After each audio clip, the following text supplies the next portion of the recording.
Hey, everybody. Welcome back. You had about 1 second of downtime, and now we're back on another show here on the CAF Plus channel.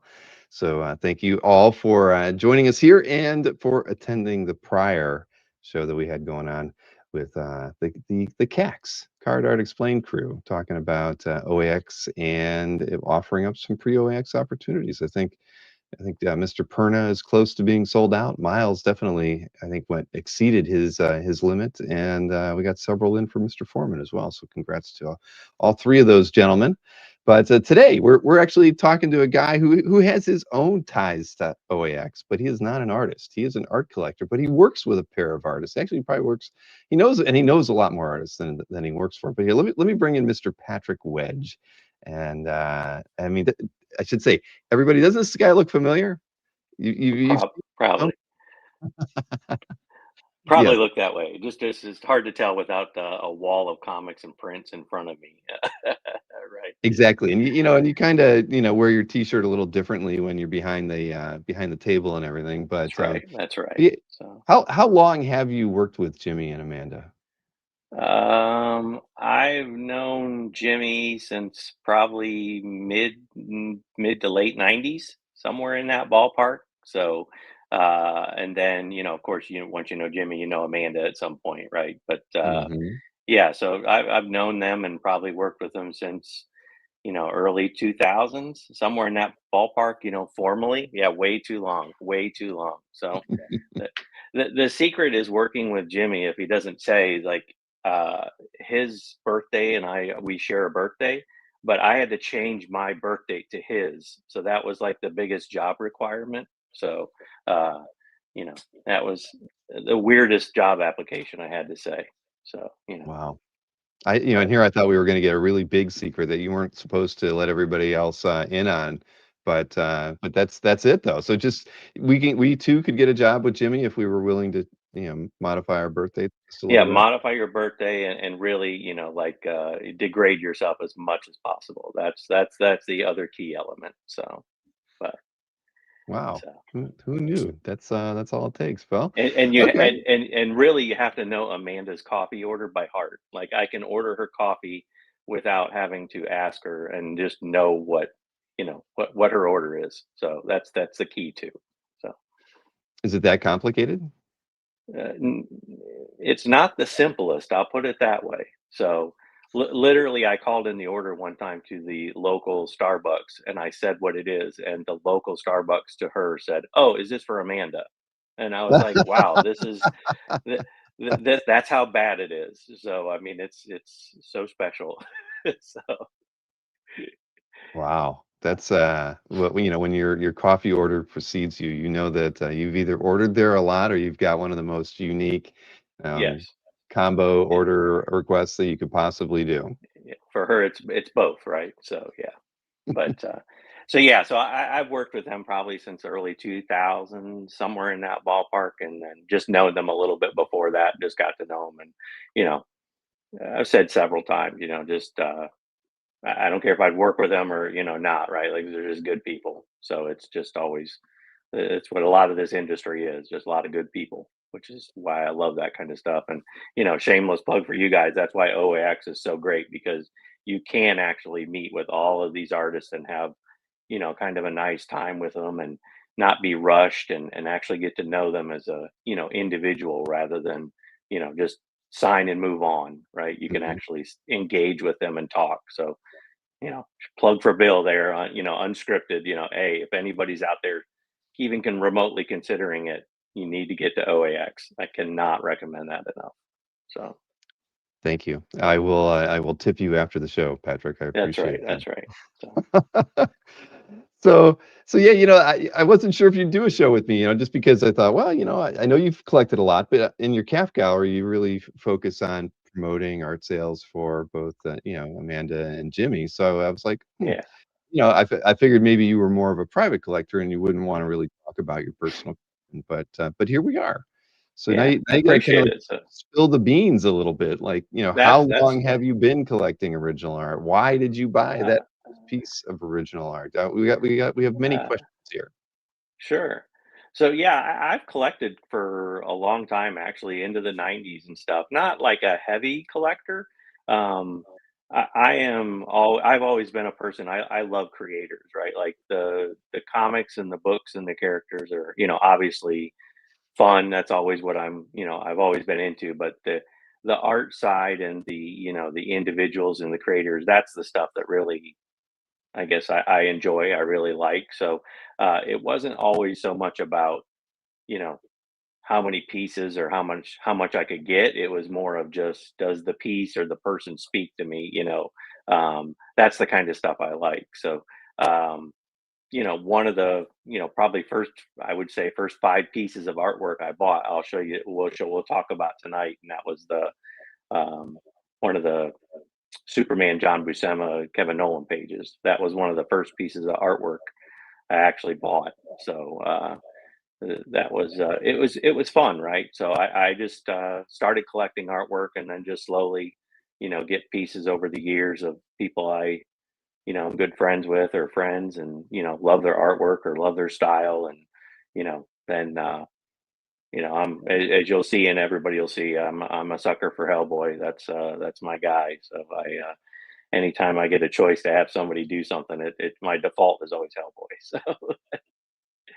So So when and where was that first purchase? And was it because one thing from what you're saying, it doesn't sound like you're more of like a nostalgic published art collector. You're really you seem to, like you said, you're looking for pieces that have some kind of that just appeal to you versus a yeah. significant storyline or something. Or I could be Well, wrong.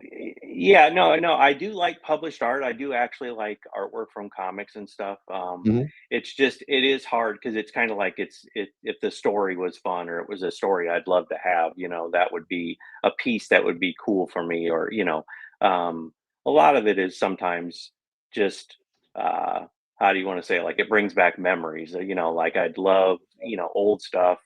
When I was younger, I grew up on, is it just like, a lot of kids, I grew up on Star Wars and GI Joe. And a little kid, I loved war comics and stuff. So uh I collected a lot of DC, Sergeant Rock and GI Combat and all that stuff. And actually, like, Joe Kubert was the first person I actually recognized the artwork of. And Papa Joe, to me, he's up there, right? Like, he's on the Mount Rushmore to me. So I just love his stuff and love his style. And uh, you know, can't always get all the things that Joe does, because his prices are up there. But if I had the chance, or I always keep a lookout on that stuff, because that stuff means a lot to me. So um, I certainly love the old stuff, and I appreciate it. I love looking through that stuff. Um, but it's not one of those things where it's like, if I don't like, if it doesn't speak to me, I don't see putting the money towards it sometimes, because I'd rather, throw money somewhere else, I guess. Hmm. So, but So about the first piece then. So yeah, what's the story behind that one? yeah. So, I always, very big on Kevin Nolan. Always been a fan of his stuff. I love his stuff. And one time, I don't know if I think it was on. Uh, I don't know how I actually don't remember how I got his original contact information email. I think I bought something off of eBay and then realized it was Kevin selling it. So I emailed him off on the side. And it's weird because Kevin will laugh at it because he knows. I love the way Kevin Nolan inks rocks. I know it sounds dumb, but the way he inks rocks and concrete just fascinate me. And he always jokes he's going to do just a page of nothing but rock and concrete for me. And I'll be thrilled as shit to say, like, to get that, because I'll be happy. Um, so I had reached out to him, and I was like, hey, that's the time that Superman Blood of the Ancestors or something like that story came out, and he was inking over John Buscema. And that was the last thing that John Buscema worked on before he passed away. Um, and I had asked Kevin, I was like, hey, if you want to sell any pages of that, let me know. I'm happy to, you know, to take one off your hands if you're, doing it. So he gave me a list of pages that he had, and one of them I saw, and I was just like, oh my gosh, if that's available, it's got everything, right? It's got everything I, just look at and fascinated with. And thankfully, he was more than happy to sell that page, and I was more than happy to buy it. And I was like, just name the price, and I'll put it aside. And that's always going to be up there as one of my pieces, because it's got everything. It's got John Buscema, who is, it doesn't matter if it's layouts or not, it's Buscema, right? So Mhm. it's John, and then it's Kevin, and then it's got everything that I enjoy. So it's that was the first kind of foray into stuff. I was just like, ooh, this is going to be an expensive habit for the rest of my life. So So you were collecting comics before this, though, right? I mean, and the art just yeah. appealed to you most. So you could say that it was Kevin, though, Kevin's art, and not just because he Well, did rocks really well. You just yeah. his art was appealing.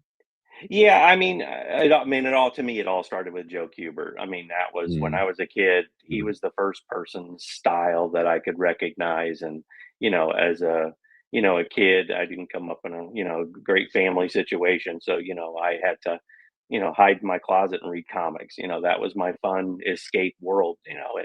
And Joe's artwork was just, to me, it fascinated me. I still have even a handful of my comics as a kid where I was sitting there drawing in the margins. I would try to draw like a little Tommy gun or something, like, the artist did. And, I still have those, so I was always fascinated with like the art. You just have to know sometimes whether you have the talent or not. And that's actually how I first, probably met Jimmy, is that I was trying to learn to ink. I was trying to be an inker for a while. And I was looking at artwork and seeing these artists and trying to figure it out, and seeing if I could get the hang of it and stuff like that. And my best friend, who I'll talk about later on because I got a lot of his stuff, is he got me back into comics as we were in college and high school and stuff. So uh that kind of started the focus of what I started looking at for artwork. So mhm. I knew at the time, I had no clue how would I ever get a Joe Kubert artwork, right? I didn't meet the first time I met Joe was probably when he was in his 70s, right? Like, just, much later in life, when he was just doing, other things, right? But I didn't had no concept of you could buy the artwork, right? Like, just, it didn't even fathom my mind that you could do that. So so a lot of times I was trying to learn, when I was looking at Kevin and stuff, was just trying to figure out, like, how does he do that? Like, just I don't understand it. Like, it's magic to me, right? So, uh, that's why I liked Kevin, because it was so different, right? It was so cool because it was so different. But then, Well, he fills in the spaces with a lot of cross hatching that oh my god, almost yeah, seems unnecessary, but it works really well, right? When y- you said y- you were watching that show, the interview I did with him, and just looking at, a profile of Superman, right? It's like right, he's putting in all the shadows that should be there, but most artists would just skip, right? right, And if you initially look at it and you think, oh, it's overworked, and then you realize, no, it's just awesome, and it's Kevin Nolan, yeah, man. It's yeah, it's his signature way of approaching yeah, inking, and I think that's probably why a lot of pencilers like having Kevin ink his stuff, or ink their yeah, stuff, yeah. because they know what they're going to get from him. Yeah, yeah, well, yeah, when you're getting Kevin, you're getting Kevin, right? Like, it doesn't really Hmm. matter necessarily. Like, your guts will be there, but you're getting Kevin, right? So yeah, so Kevin was always fun. And then, when it started, that's when the Hellboy launched out, right? And that was like the brain explosion in my head of just like, what is this? Like, this, who is this guy? And it was just so mind numbing to me that the character was great. It was just a big monster fighting, demons. And, it was like, holy cow, like, this is great. This is great stuff. But Mike's artwork was just, you know, it was just a mental shift to me that, like, oh, you don't have to draw like everybody else. Like, just, he's figured out a cheat code, right, of how to do something so cool. Like, same way like Kevin did. It was just their artwork stood out so differently, so drastically different than everyone else, that it just it captivated me. So that's kind of what led me down those paths of seeing cool artwork. It was like, oh, there's an artist that does this, right? Like it just, you start putting pieces of the puzzle together for whatever reason. So Right. Well, something it's not the house style, right? For right, either, for Marvel or DC or whomever, whatever right. publisher it is. I mean, you could because you could riddle off the house style artists, easy. And that's not nothing against their artwork at all, right? At the end of Mm-mm. the day, it's but I know what you're saying. It's those creators whose works really stood out that Yeah. that Yeah. That spoke set to you, themselves right? Yeah. apart.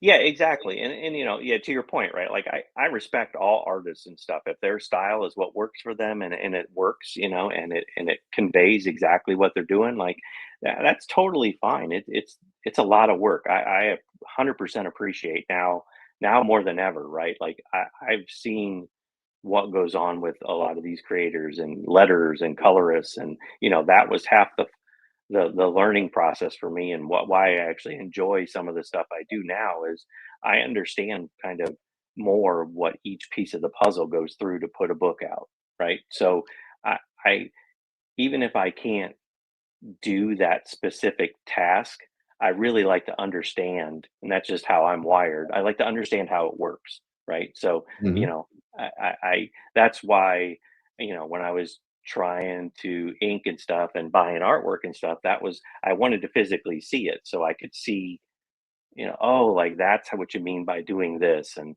why is this not looking the right way? And then you look at in a piece of original art, and you could say, oh, like, oh, I see what they did on that little piece right there, like how they feathered that, or how they crosshatched like Kevin did. It was like he didn't do it just to do it, right? He did it for a purpose, right? So Oh yeah. No, Kevin leaves a little bit of himself on every artwork he touches, right? I mean, he yes, has such a yeah, distinct style and no, no, I'm with you there. It's so that's interesting though. And we talk about this a lot. I mean, so you clearly had a creative background or wanted to, get into illustration. yeah, And yeah, so many collectors, have that who collect artwork today. I mean, there's creative streak in them somewhere. And yeah, we got to that early. I mean, I think that's why we have an appreciation for original artwork, whether it's yeah, comic book or illustration, you name it. I think it's a creative streak in us that makes us realize how beautiful these pieces are, and how much work and time it takes to be able to create artworks like that. You don't just sit down right, and start inking like Kevin Nolan and make a career right. out of it. You know. Exactly, exactly, and like everyone, like with Magnolia and Hellboy and stuff, like that was that was one where, you know, storytelling kind of was like a wake up call to me because his Mhm. storytelling in Hellboy, why he adds extra little dinky panels that have a bird in it, right, or something just to make you slow down or speed up, or this is a big page, so it's really got to be grandiose and stuff like that, right? Like that was another, wake up call moment to where why I like Hellboy and Mike's work. I mean, he's a Mount Rushmore to me too, right? That's Mhm. where he is. But just the little things that he does to your point, right? Like they're not just doing it to do it, right? There's a method to their madness that I can't crack the code, but it's like, gosh, oh, now I see what they're like. I see what they're doing there. Like that's pretty cool how you know, they're tossing that in there to make you slow down. Now, I would have never thought of doing that if I was a creator, right? But it was like, oh, okay, I got you. So, Mhm. that's cool to see that, especially in original art. You get a different appreciation for it for whatever reason. So So as you're getting into the hobby of collecting, did you have any other friends who were collecting art as well that you could kind of share stories with and, ideas on how you were going to approach the hobby? nope, nope. I really didn't. Like my best friend Lee, I mean, he drew and still does draw comics and stuff, and it's great. And you know, he has his artwork, right? But we weren't actively out seeking, artwork and stuff. And we were from rural Northwest Ohio, kind of similar to where the world is, right? And Mhm. you know, we didn't have big conventions nearby us, right? Like it wasn't, uh, you know every year we're going to have this big giant, convention. Or if you did, it was in the days where you just didn't have it advertised in your area, so you didn't even know it existed. We were about 2 hours away from Columbus and about 2 hours away from Detroit. But I mean, unless you caught wind of a convention happening, you, you, we didn't know that stuff, right? Like Yeah, we would have to travel about 20 minutes just to get to our local comic store, right? Just the one place that had comics. So, and they were doing it almost as a courtesy, right? It was a bookstore that had comics in the back, right? So, you know, exactly. so it Remind me where you grew up again. I forget now. Van Buren, Ohio. So Van it Buren. was south of Bowling Green in Toledo. Okay, so you're in that area So because I grew up in Brunswick, which was near right, Medina. You're right. familiar with that area. Yeah, I lived for 1 year in Medina, so I know exactly. So You just know, go parallel over from Medina towards Indiana. So I mean, we we grew up in a rural country town where we had a four-way stop. And that's literally what we had. So I mean, mhm. the one street light was in front of the school only during school hours, right? So that's where we were, right? So yeah, so original artwork was something that it just wasn't. It didn't even cross my mind that you could collect. It was just, the hey, comic showed up. I don't know how it works. It's a book, right? Um, so it was interesting, like learning this stuff kind of independently and trying to figure stuff out. And then, Mhm. going to conventions and seeing some dealers. And then, slowly as I got to know more people, that helped out with artwork and understanding, oh, you can collect this stuff and then, what's a good price. And, you know, that was, that was very helpful. Jimmy was obviously a big, influencer on that because he's got, decades of experience, for what is a decent price or a good price, and what's hard to come by or something like that, and where to go to get it, which conventions might have it, and which dealers are good to deal with and stuff like that. So um, you know Yeah, Jimmy's learning been experience. around the business for a long Oh time. yeah. So yeah, Oh yeah. he's a good friend to have in your corner in that way. But you're absolutely right. Everything that was west of 71 was considered, the wastelands, I think, as far as in Yes. Ohio. Right. Yes. So and Yeah. I'm with you. Like you would have a show like Creation come to Cleveland. And there was like you didn't if you weren't lucky enough to see a flyer somewhere, I mean, you would never even know that we had any kind of comic book Yeah. culture in Ohio in the 70s and early 80s. So yeah, I totally feel your pain. I don't Yeah. think I knew there was a comic shop near me, nearby until I was almost 18. So I Yep. was yeah, it was rough. Yeah, But it was funny because I remember the first time I was gonna try to buy artwork, was Mid Ohio Con in mhm. Columbus when it was at the Holiday Inn. So before it was even at the convention center, it was at a little Holiday Inn. And I remember that it was probably mid 90s, somewhere in that ballpark. I couldn't remember the year, but mid 90s. And I do remember they had Adam Hughes listed as a guest. And this is when, everybody rushed to his table ahead of time and tried to get on his list. And then he would, either get to some of them or pick and choose which one he was doing. And everybody, it's Adam, so everybody was going in there putting Catwoman and Wonder Woman and stuff. And I remember I ran when I got up to his table, I was looking at his stuff and I put down my name and it said character, and I was like, I'm gonna go with Man Bat. And he did do a double pause at me, and he was like, it wasn't like like dumbness. It was more of like a ooh, like, oh, like that's a not bad idea. And I didn't make the list. I didn't get it. He didn't have time to do it. But I was like, I feel glad that he actually paused a second and acknowledged it was something different, that maybe, just maybe, I dangled a carrot in front of him. So but eh, you win some, you lose some, right? Like I don't Yeah. get beat up on that. So No, I mean, I was with you. I got on. I got my name on his list numerous times. However, I struck out. I think far more times than I actually got a piece of art. But you always did survey the list, right? I kind of forgot about it. absolutely. It was something I forgot about that. But you would by the time I'd get there, I'd be like number 20. right? Yeah, Because I was absolutely. never a first in line guy, and I get a little embarrassed when I'm like racing through a convention center hall and at the beginning of the Yes. show. Yeah. So yeah, that was never me. But yeah, that's funny. I mean, I think one of the first times Maureen got me my first Adam Hughes piece because I had like struck out like 4 times in a row, and I'm like, you know what? Why don't you walk up to his table on the at Heroes and see what Sure. happens? And she of course manages to get the piece. So, but the first one I ever got, I remember I told him, I said, I don't care who you draw, just make it a woman and an X-Men villain. I don't care who you draw. And Gotcha. so that was it. And he ended up doing Scarlet Witch.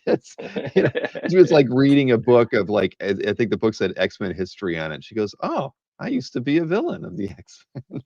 You know, so it's just the stuff you'd love to get from Adam. Yeah, I don't have that piece anymore. I wish I did, but that was a fun experience and just what you were used to getting from Adam or seeing other collectors get sure. his wit and and humor in his Right. artwork. Yeah. And that's what a lot of times, like it comes back to the creators and stuff. Like we've done a lot of things at shows with Adam and Allison, and the more I've got to know Adam, it just, he definitely has a humor that is there. It just, it's got to come out, right? And once it comes out, you're sitting there laughing at all the stuff he does, and it's just like, oh my gosh, like he's a genuinely nice guy. I know some people, you know, uh, don't see that all the time, but he is just a genuinely funny Well, guy. He says some stuff that just you're just like, what? Where did this come from? Like, you're just making me laugh my ass off. So well, it's because you get you're behind the table. You get to yes, see a little bit more, well, you get to see him the whole show. But no, it's true. I mean, the thing is, you look at the work that he does for the fans. You know he's having a good time. Um, yes, yeah, Marcus is saying I'm the reason people never got. That's not true, Marcus. Not at all. I think the no. when I got when I even when I got that piece, Allison was already there. So the first one I ever got from Adam, yeah, she was already helping out, and maybe that's why I got it. I don't know. I've only ever gotten 3 pieces from Adam, and yeah, at a show where I got on the Yeah, list. right, So right, right, you right, know, right. 3 was enough. Yes, absolutely. Yeah, there's sometimes you gotta hold back and be like, I've had enough. Let someone else enjoy it. So, Did you you ever know, try the Man Bat route again with him? no, only because it's weird because I don't. Uh, and I'm not saying this is a brag or anything. Like I know a lot of these creators and a lot of their stuff I like, so I really hate asking for stuff. Sometimes because I don't want to. I I hate to say it, right? I don't want to discount. I don't want to deal. I know what work goes into this stuff, and I don't want them to, feel obligated to do something because I'm asking for it, right? I don't know. I just feel kind of weird about that stuff. That's just me. So, but someday I still think so.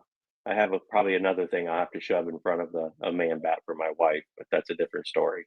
So, but So, well, yeah, well, so you do have an appreciation for horror stories. I mean, clearly, you like Hellboy. yeah, You kind of yeah. have that kind of a bent. So Man Bat was not a huge stretch at the end of the day. It was kind of in your wheelhouse. It was just maybe a little bit of a stretch for Adam, but either way, I don't know. I think it'd be funny to Yeah, see Adam's take yeah, on it's it. something yeah, it's something different, right? Because it was, I still love the Secret Origins, that Kevin did for Man Bat, right? Like, that was the first time I really understood, like, "Oh, you can make Man Bat actually a cool character."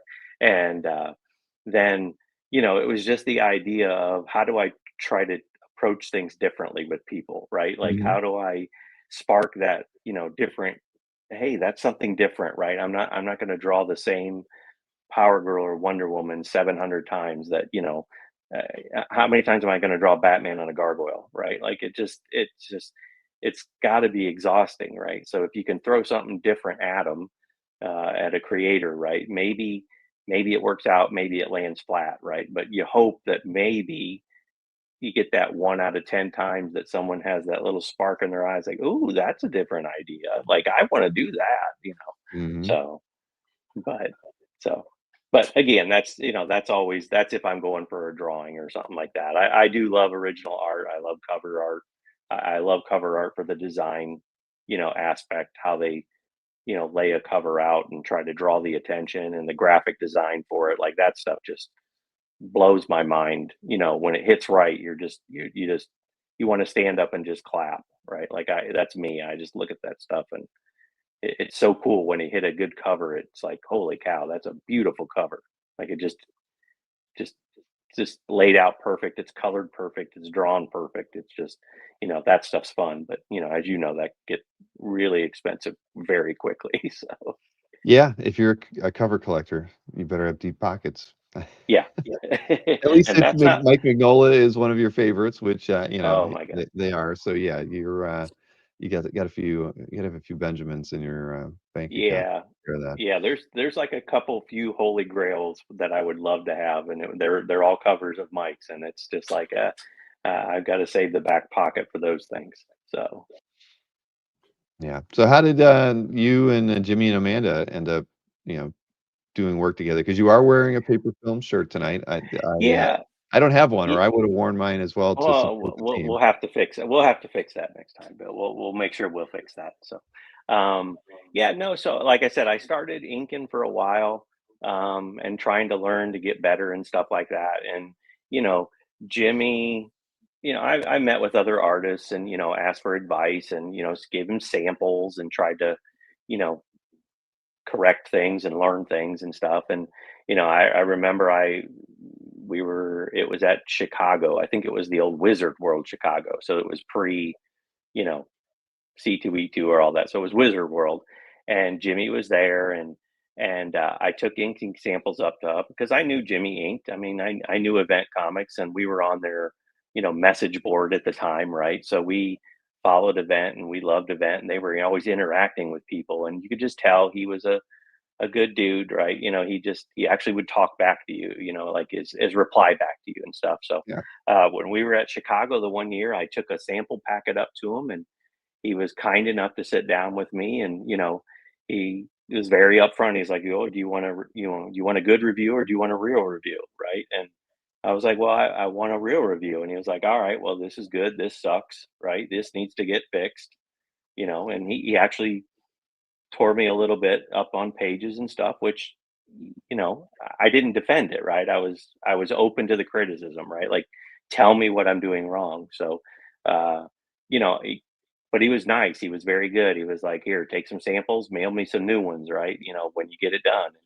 Uh, this went on for a while, and I did some side work and side inking and stuff, but after a certain period of time, I got to the point where I'm just like, listen, this is reality, right? I'm not going to be better than 90% of the people in the industry right now. So, this is not my path, right? Like this is not the path I'm destined for.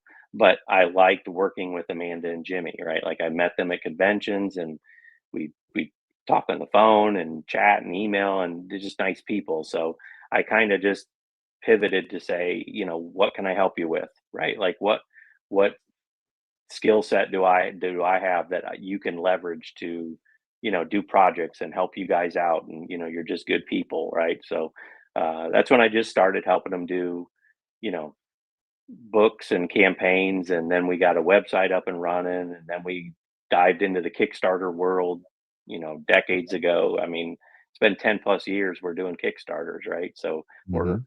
we're on our 25th or 26th one right now that's going live, right? So I mean, this is you know areas where I felt I could help them better, right? Like they needed someone at conventions to help out because they were getting so busy, when they started Harley and stuff like that, that it was just getting overwhelming, and that's hard for them to spend time and engage with fans rather than focus on getting books for people or taking their money and you know answering questions, right? So as and if everybody else has met them at conventions, that's what I dearly love about them. When you're in front of them, you're their world, right? Like you get 100% of their focus. Like they want that good experience to happen. And you know that's why I thought, well, I can help you at conventions because then I can do all the background stuff. I can, you know, herd the wet squirrels, right? And get all Mhm. that stuff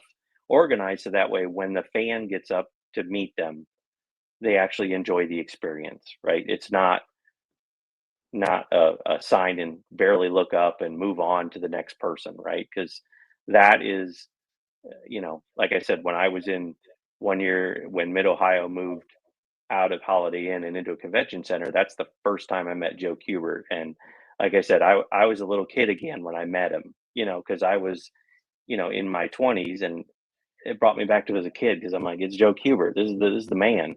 But he sat there and talked to me. He was thankful for what I was doing. Thankful for coming up and supporting his stuff. And it was so nice to me because then it opened my eyes to, oh, that really matters. Like to people to actually get time to visit and have that experience. So being able to help Jimmy and Amanda do that stuff has been, you know, it's always has its ups and downs, but I wouldn't trade it, right? Because they're good people, right? Like again, they're essentially, surrogate siblings and family to me at this point in my life. My kids have known them since they were so young. They probably don't know them, so uh, it's kind of No, nice, right? So. heck yeah. I mean, yeah, I've seen Jimmy and Amanda at a lot of shows, and and I know what how they are with the fans, and I hear you. I mean, that's you couldn't have worked for a better pair of people, or get to hang out with them. It's almost hard to call Yeah. it work, right? I mean, Yeah, you're schlepping boxes and things from time to time, but when you're behind the sure. table and you're getting to talk with the fans too, who love their work, and no, I Exactly. totally get that. Yeah, and it's always so neat because you do hear that, like, people for them, you always have the outliers, right? But you always have people who are waiting in line, and I try to engage and talk to them too while they're waiting, and how their convention's going, and what are they collecting, and all that stuff. And all of them are. Everybody is, I'll apologize, because I feel bad if they're waiting in line, but they're all like, "No, that's fine. It's all good, right?" Like it's totally fine because they know when they get up there, they're going to have the same experience that someone else does. And they're like, "No, no, we know. We met them back in the, late 90s and at this little show, and it's just they were the same way." And it was like, "Yeah, it's just so much fun, because you hear that they haven't changed, right? Like their experience and their focus and their relationship with fans has been consistent for decades, right? Like that's what's cool about it, right? So um yeah, so it is kind of nice, right? Like because they're both, he's the older brother, I didn't know I had, and she's the older sister I never had, right? Like they're just so good. And I learn stuff. I learn about artwork, I learn about life, I learn about everything, right? And it's just it's so great. Like that's what matters, like I said. So um yeah. So So have you yeah, so as a collector, I'm curious, you bought a fair amount of artwork in your time, but have you sold a lot, or are you more of mm, a never leaves your hands once it becomes part of your collection? I've sold, I think, maybe two pieces in my life, and I've honestly given away more than I've sold. So I just Wow. there's times I find artwork and I know that friends and stuff like a certain creator, or is a big fan of this character and this creator or something like that. And if I find a piece, I'm kind of like a karma type person in that scenario. I've been blessed to have pieces given to me and artwork given to me, whether it's a discount or whether it's just given to me for free, that I feel that's only appropriate if I know that some people like artwork. And you know sometimes people can't afford that stuff, but I know they like certain things. So it's like, if I know that they're going to get joy out of it, then to me that's worth it, right? Like I love seeing the face when people see a piece of artwork and it's like, oh, that's who it's from, and I'm like, yeah, that's who it is. And they're like, oh my god, it's like it's just it just warms your heart, I guess. And an old black soul like I have, it just like the Grinch, right?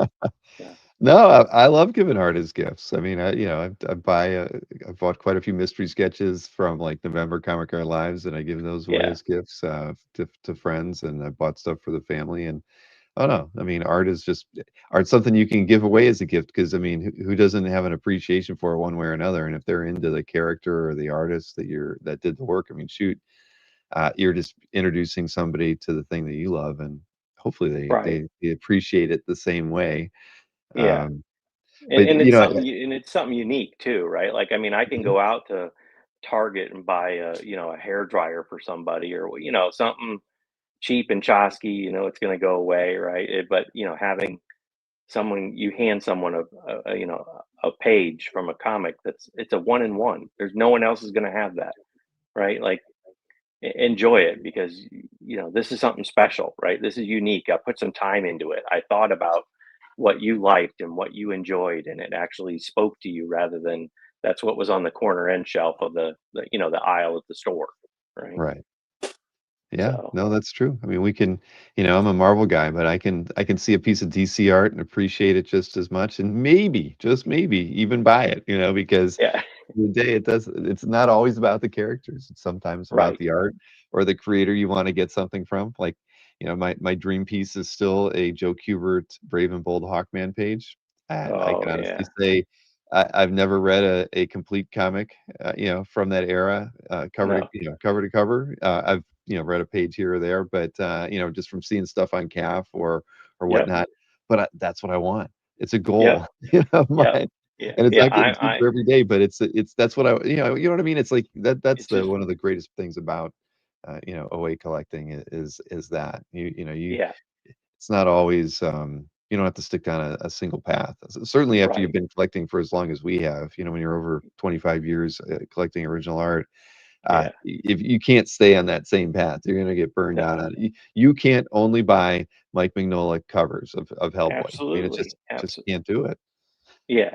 Yeah, like I'm right there with you. Like I never was a big Hawkman fan, right? But I see all those stuff and it's like, oh my God, those are gorgeous, right? Like I'm, like I said, I grew up on the Sergeant Rock and GI Combat, right? So a weird one, right? Like I'm looking for a cover with Haunted Tank. Like I love Mm, Haunted Tank.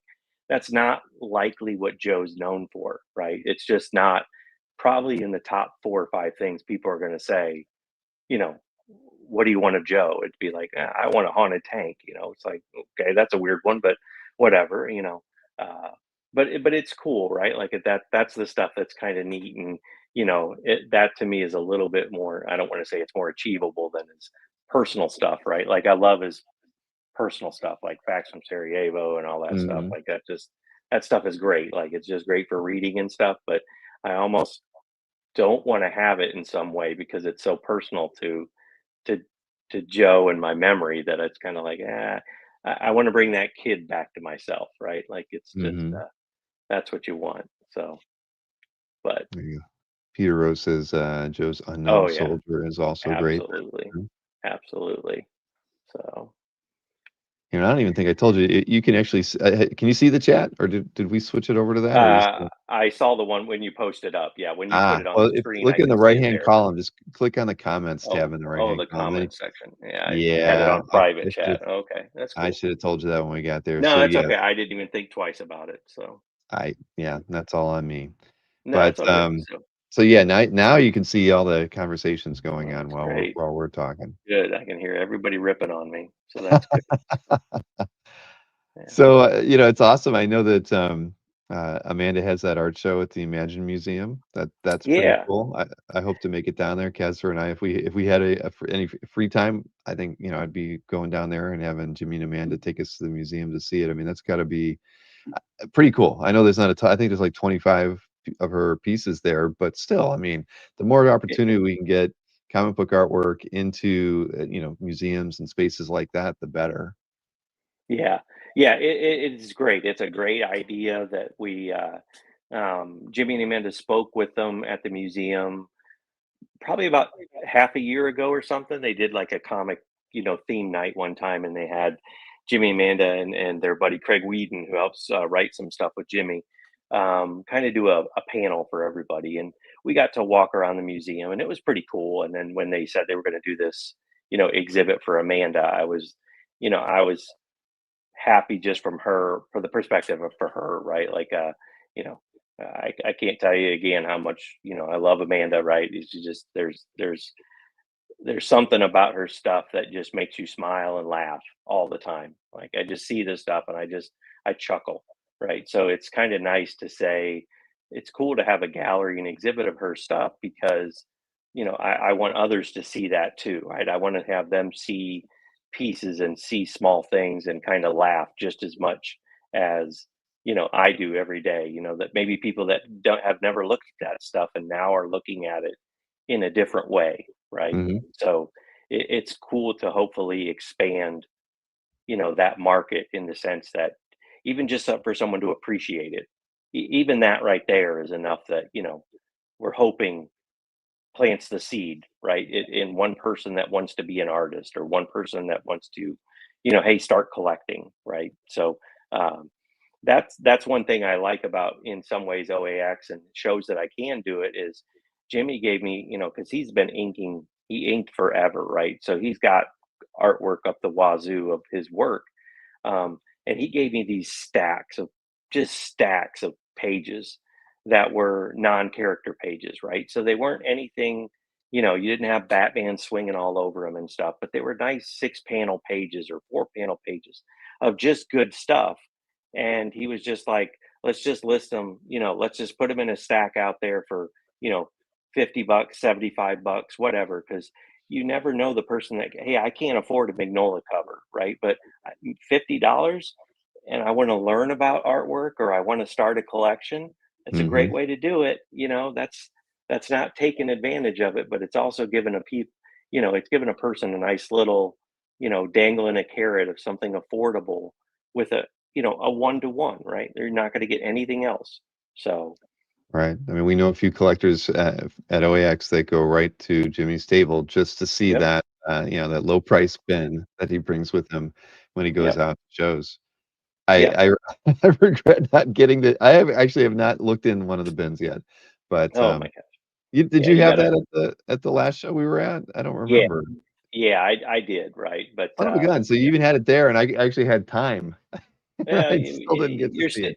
you're busy. You got to Oh, focus. So darn it! maybe when you and Casser come over, right, you can spend a day and we could just I want to go through the $100 bin, yes. at Jimmy's house. So Oh, that would be geez. fun. Yeah. Wow. Well, you So get to do it whenever you like. But no, that's awesome. And yeah, and congrats to Amanda, of course, for getting that show. yeah, I put a link in there so people could read more about it. I think yeah, and it's a couple if more you do months when a it's running. yeah, if it goes through the end of October, so End of it's the October. end of Okay. October and stuff. And if you even go out to if you do a search on like Fox News or uh, Fox Tampa Bay and Imagine Museum. They actually did a nice little 2 minute interview with Amanda at the museum, and it's a really well done piece. Um, they interviewed her great. She came out great. All that stuff. Um, and if you should watch it for no other reason than watch the in studio host butcher Jimmy's last name. It is worth it just for that To alone. his face, So, no, or they just were like they in the they were just doing the studio. monologue leading up Yeah, to they were. the segment. Yeah, it's Oh, at the end of the segment, but it's the most. I mean, my wife was almost rolling on the floor after she heard the lady announce Jimmy's name. all So right. I'm uh, writing that down. Fox News segment. I'm gonna it's not. find It's that. just Fox. Let me see if I was going to say. I'll try to put it in the chat too. So I Well, if you just put it in the private chat, I can share it with everybody, and then we can all okay. get a Yeah, laugh just a together. second. Okay. Yeah, I'll do that while we're talking. So uh, So, but yeah, Dave Kopecki is one of the guys that I know has picked up a few pages from OAX out of that lower dollar bin. But yeah, Dave makes it, Dave's got a personal goal to always walk away from every show with at least 50 pieces. But I think he's hit 100 pieces from a couple shows that he's gone to. So he's the man. He yeah. needs to bring like 3 portfolios with him when he goes to certain shows, or at least know where there's Michaels nearby so he can pick up some Itoyas before he has to fly home. Yeah, there's a lot of guys that, a lot of collectors I do see at shows, and it's funny because some collectors are always going through and they're finding something different and it's cool. And then we had a gentleman at the last two OAX shows. He's gone through the collection, and he was like, "Oh, I found these pages that Jimmy inked over some weird like sci-fi book he did. I can't even remember what it was, but it was this weird like sci-fi story or something like that." And he was just thrilled that he was like, "Oh my gosh, I didn't think I'd ever find these pages and that from this book and stuff." And it was like it does make you smile when you hit somebody that sees that, and it's just like, okay, we made their day, right? So it was just Right, like, of course. Well, you of never course, I'm there is a buyer for every piece of art that's out there. e- You just have to find exactly, them. So, no, but ex- that's wonderful, right? Because Jimmy's probably looking at it thinking, "I might be sitting on this for the rest of my life," right, And then right, yeah, lo and exactly. behold, there's somebody who It remembers just that it's takes a good book. one, right? It just Yeah. takes one. So, and honestly, that's another one, right? Where you see it, and then you're like, well, if the guy's going to buy like multiple pages, I'm happy to cut someone a deal like that because, you know, everybody's making money and everybody's happy, and it clearly, this person's happy to get something that they've been looking for how long, right? So, Mhm. let's make everybody happy. Let's share the love, right? So yeah, it's pretty fun. So, but Well, I but shared yeah, the link in the chat okay, for everybody that you good. gave me, but, yeah, I'll watch it later, but I hope Yeah, watch it everybody later. Watch it gets a later. kick out of that. I can't even don't even try to pronounce it the way they did because I'm No, gonna enjoy this. no, but yeah, if anybody's in the St. Pete area, the exhibit goes to the end of the month of October. It's some great pieces if you ever want to look at some artwork, and they took statues from Amanda and some prints and stuff like that. So they really made it a great experience, which is nice, and it's rightfully so deserved, for her to have that. It really looks good. So Well, fingers crossed I will make it down there. I want to. I could use a afternoon out of the house doing something, that's art related that yes, nearby. I mean, you guys are only a couple hours away from where we're at. you got to learn, Bill. It's now it's an expense. It's a tax write off, right? If you make the trip down, Oh, that's it's right. a I can write business off. expense. I could fill up the gas tank with the corporate credit card, I guess, right? When I Exactly, right? You're doing public relations for OAX, right? Because you got to put the postcards up at the museum, right? So Oh, yeah. If I let's put Amanda's name at the top of the next one, yeah, they might do that for us. see, Bill. This is all the things we got to work Th together on, there's some right? marketing So there.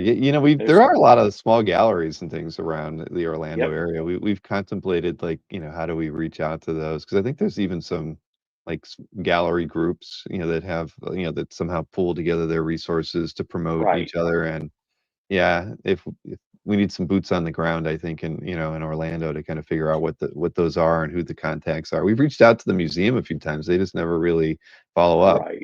They seem kind of interested before we had it, the first OAX, but ever since we've had the first OAX, I Man, can't they get don't them to care. answer a single email that I send them. So, Yeah, yeah, so we're trying that's because good. That's most good. shows are, when they do well, when you can bring local people in, and at the end of Sure, the day, there's a lot of art collectors in Central Florida. I mean, heck, we draw from people who are in Miami all the way up to Tallahassee, but sure. but yeah, I know we can get that local base to turn out a little bit more. I mean, Tampa. I mean, heck, Tampa's you have, great. Yeah. there's a lot of small shows around this whole area, right? There's one in Lakeland, or yeah, I think there might be Yep. two in the Lakeland area. But Lakeland and yep. yep, sorry, just reading through the chat. But well, why don't we look at some art, Patrick? We've got the Absolutely. thing is, you post, like I said, when I asked you to do the interview, all that was in your CAF gallery was art that you were marketing for sale Sure. for Amanda and Jimmy. So you did post some art, some pieces, and I downloaded all Yeah. the images so we could kind of look at them Okay. a little differently outside of CAF. Okay. But so I appreciate that. But I would tell everybody that a lot of these artworks got posted in the last couple of weeks, like maybe just 2 weeks ago. So there's not a lot of views, not a lot of comments. So I put a link in the chat earlier to the gallery that Yeah. you have. I'll It, throw it in there and again it to remind and everybody. it was good too, Bill, right? Because it forced me to actually start scanning and putting my stuff in there. Like I got a lot more that, I just never was, I'm always trying to, facilitate what we're trying to, move and market and stuff like that. I almost feel guilty, like I shouldn't put my own stuff up there, right? Like that would be a conflict, but I'm like, that's not good because then people don't get to see it and share it and talk about it, right? So Right. uh, it's going to force No. me to add more. So Well, that's we appreciate that. So yes, yeah. Rich So Danny's is saying that they left the M out of Jimmy's last name somehow. Well, hey, yes. well, I'm not even gonna try it. All right, Nope, so don't why even don't we try look? it. You want to hear it. So I do. Got to go in cold on that one. All right, let's see. I know I've got a screen here that I can share. So, we can see on the back wall too. Maybe we could talk about that a little bit. This piece that we're showing initially is framed, and you have sure. some pieces framed on the walls around you. Yeah. What kind of percentage of your collection have you framed, and you get to look at every single day, and how Um, much of it is in portfolios? Probably about a third is framed and hung up, and Hmm. then I got, another good chunk framed, but I don't have it hung up yet. And then the rest is in portfolios and stuff. I'm kind of uh, we're waiting till our daughter moves out of the house after since she graduated college. So, and then I'm going to switch rooms to have a bigger office area and stuff. So I'm kind of holding off on mounting and framing and putting stuff up because I don't want to sit there and put everything up and then turn around and have to move it out of the office or somewhere else. Um, so yeah, so I probably got about a third to a half that's framed, and then the rest is in portfolios and stuff like that. So that's pretty good. But yeah, so this piece, you know, obviously by the great and legendary Darwin Cook, right? Bastard for leaving us, so soon, Hmm. unfortunately. Um, but this is actually a unique piece because it was from Jonah Hex number 50, and that's the one he drew for Jimmy and Justin Gray. And, and Jimmy will correct me if I'm wrong, right? Darwin drew this piece and gave it to Jimmy because he would ink Darwin. Um, and Jimmy inked it all up, and from everything I heard, Darwin was like, "Nah, it's not what I want to do, so I'll just do it again." Right? So he he basically inked, Darwin for fun, and had this extra piece, and it's just it's still beautiful, right? Because this is when Darwin was kind of shifting his style to from like his new frontier and spirit style to more of a taupey type of cross hatching and shading methodology, right? So it was a different approach. So Jimmy actually did a pretty faithful take on how Darwin was doing that story. um, but Darwin was Darwin, right? He had to have it his way. So which was great about it, right? He had a vision for exactly what he wanted to do. So uh, just such a talented guy. So but Yeah, well, his lines were always long and shows, yeah, so I never got the opportunity to walk up and say hi or talk to him or anything because yeah, he was always very popular. So yeah, yeah, it's sad that he's no longer with us, but there's a lot of his art out there still, and I know Albert drops a few things here or there yeah. from time to time. So there's pieces you can still pick up, but no, this is a really nice example, Yeah, clearly. so that was a great example. Like I just love the broadness of it, the scope of it, right? It had everything, the way the panel was framed. It has Jonah right in the center, and you know, it's just pure chaos going on, right? It's so cool. It was just uh, so different, right? So it was just a neat piece, which I thoroughly enjoyed. So Well, and you get to look at this one every day because it is on yeah, the wall. I do. It's staring right above me. So Wow, so you know it's important when you put it I, right there. I do, and that's what I laugh because I have the wall that I'm looking at has, the big pieces that I enjoy looking at every day. And if I'm on a work call or something like that, I find myself, you're rolling your eyes up looking at pieces of art, just to stay sane and be happy, right? And then as I'm spinning my chair, that's when I'm looking at all the other pieces too, and it's just sometimes you just get lost in the minutia sometimes. So, um, Nothing wrong with that. okay, And then, this is a cool one. So I found online someone was actually had an auction up one time of this issue, and most people might not know it's called Clash, right? So it was an old DC book that I had literally never read before. Um, but they just had the book up and the issue and the page up, and I kept looking at it, and I'm like, man, that looks like a Cubert. Like it just had like the third panel, the guy in the hat.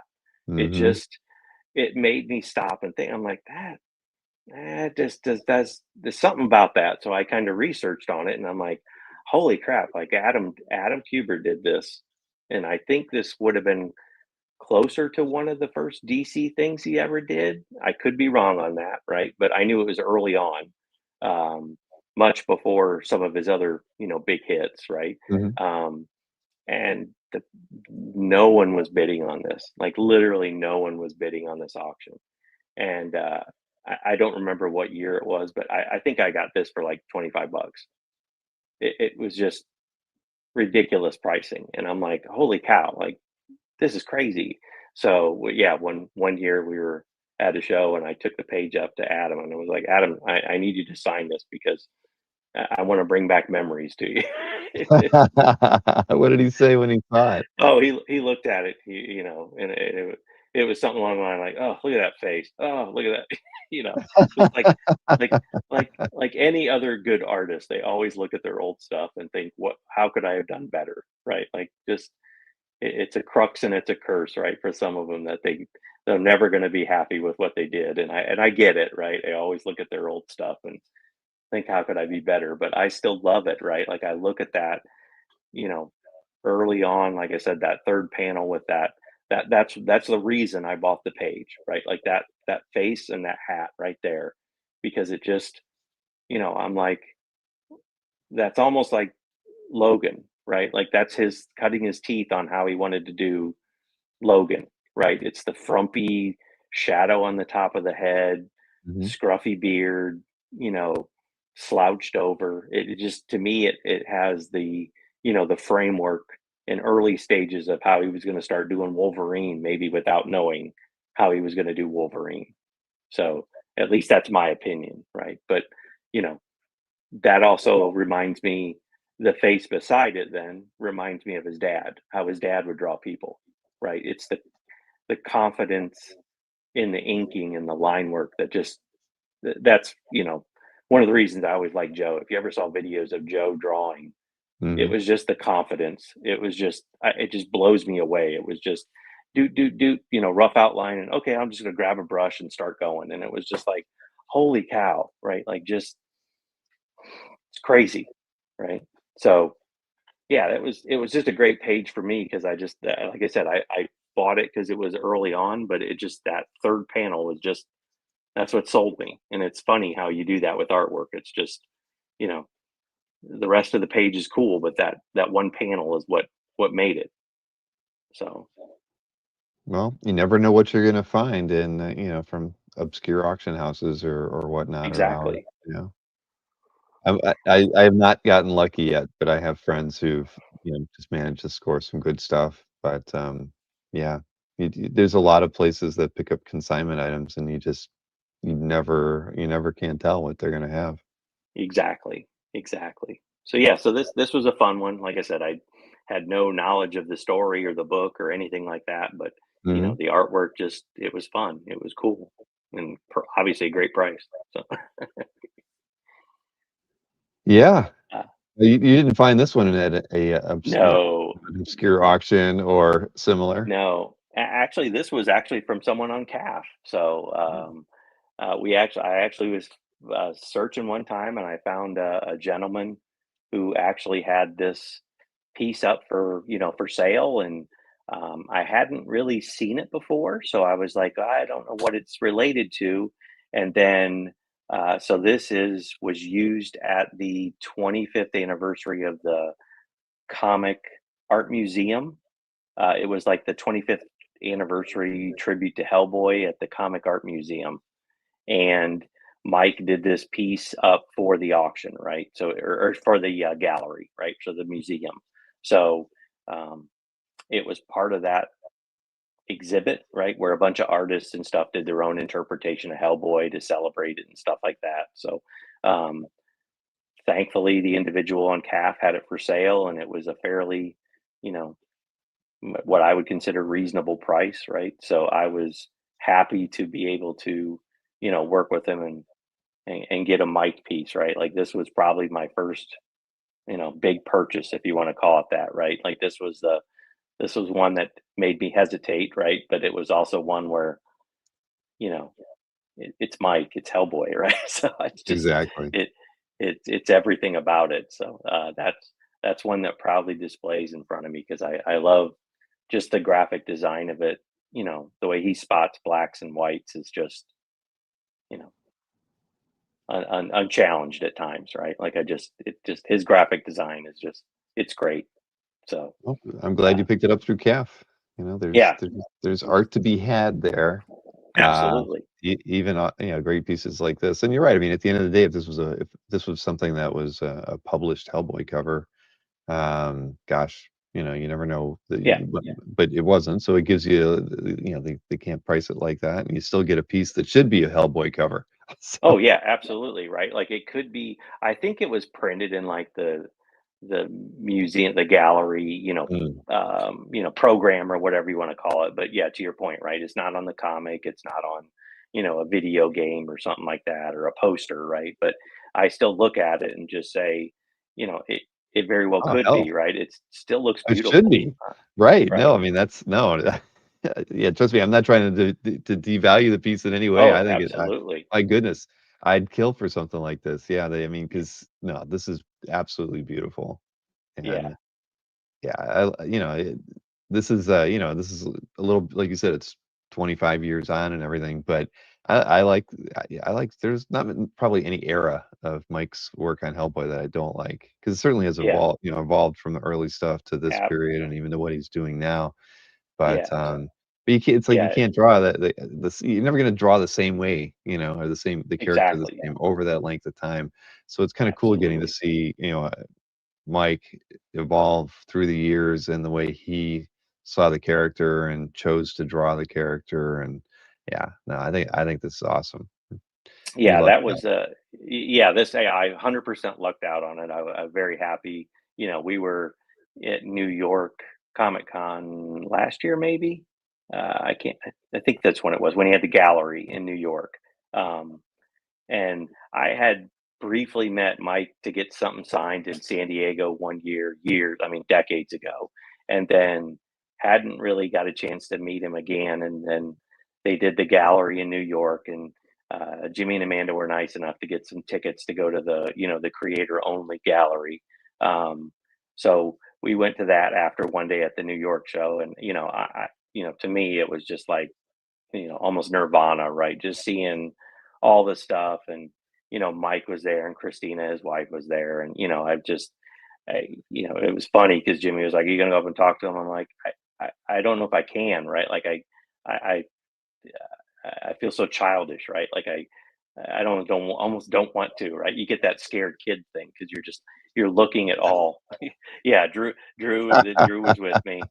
He was helping me and he drug me along, and I'm just like, I don't know if I can talk or say anything. I felt like I actually I think I don't know if I did or not, but I told Drew I was like, I'm just going to give you my wallet because I don't To want to hold even it be so you didn't buy tempted. anything that night. Yes, yeah, because I was really nervous on some of the pieces. I'm like, oh my god, I'd love to have that, and I'd love to have that, but my wife would probably kill me. So Yeah, I remember when they posted the whole exhibition and the art for sale. I mean, there were a lot of pieces in there that were very tempting, right? A lot oh of the yeah, pieces that were like pencil and maybe just watercolor or gouache or whatever, he uses yep, as his coloring medium, that was just so nice and stuff that you yes, don't see too often. And they weren't ridiculously priced. I mean, you just no, knowing the scarcity of those types of pieces, those are the ones that I was looking at. yeah, Um, yeah, but so many had sold within the first 24, oh yeah, 48 hours. So, yeah. yeah. Yeah, and again, I'm always happy when the purchase goes to the creator, right? Even if it's a gallery and they understand it, right? I'm very big on, uh, yeah. I would consider it. I don't know if he wants my soul because it may not be valued very much. So, but there is always a negotiation period, right? So, Exactly. but, Well, but this yeah, one, I love that piece. That is probably one of the top three I have. So and again, you get to look at it every day because it's on every the day. wall. Yep. This one. Oh, that talented bastard of J.G. Jones. So, J.G. Jones is an incredible painter. If you guys, anybody's thinking of getting some artwork from JG, I can't recommend him enough. He's such a talented painter. He's a great individual, right? Like, so as a human being, Mhm. he's great. But his talent on painting is just great. And I he was doing Strange Fruit, a series with Mark Wade, and JG and I had been talking for years and years before this, and I always loved his stuff. And he would I'd see some of his work, and I'd be like, "Oh, I saw you did this piece, and that was cool." And I with JG, I always like drapes. The way he does clothing and cloth is great, So he'd be like, "Oh, if you like how I do drapes, I learned it from learning this painter." And it was like, "Oh, now that you got that painter, go down the path of learning this painter." And it was like, "Oh, okay." So he leads you on rabbit holes, which is great. So you learn to appreciate different things, but.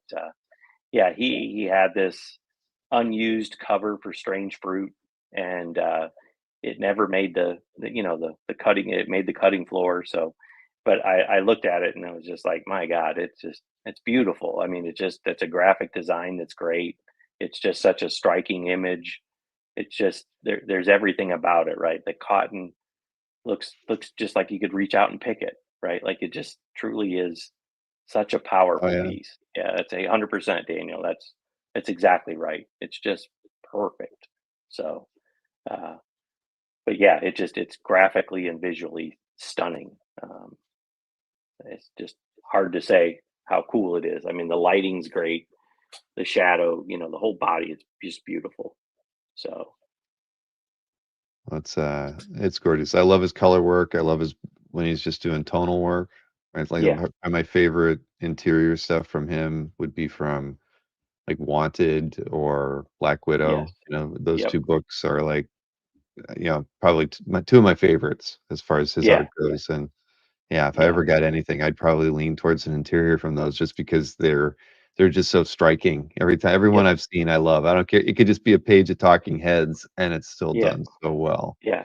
The first time I actually noticed JG's work was when he was doing stuff for Jimmy and Joe at Mm, event. He did a Painkiller Jane Dark Child book, and he was doing it in that ink washed, method.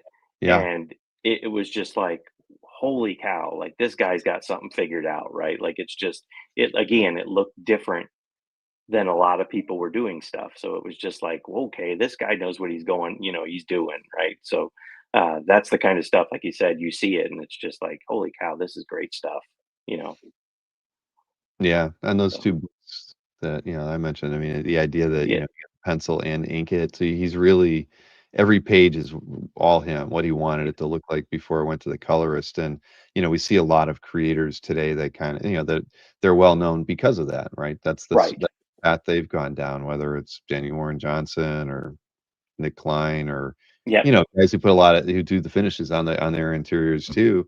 Right. Uh, so I think he had the right idea early on to have a lot of control over the way his stuff Control over it. Yep. right, Exactly. and he got the opportunity because he was so darn good to do it. So, Yeah. Yeah. So this is just a great piece. I love it. I don't know much more to say than it spoke to me so cool. And again, I always love supporting the people I, get along with and enjoy, right? So mhm. this was such a cool piece from Jeff. So uh, Yeah. so this was Adam Kubert.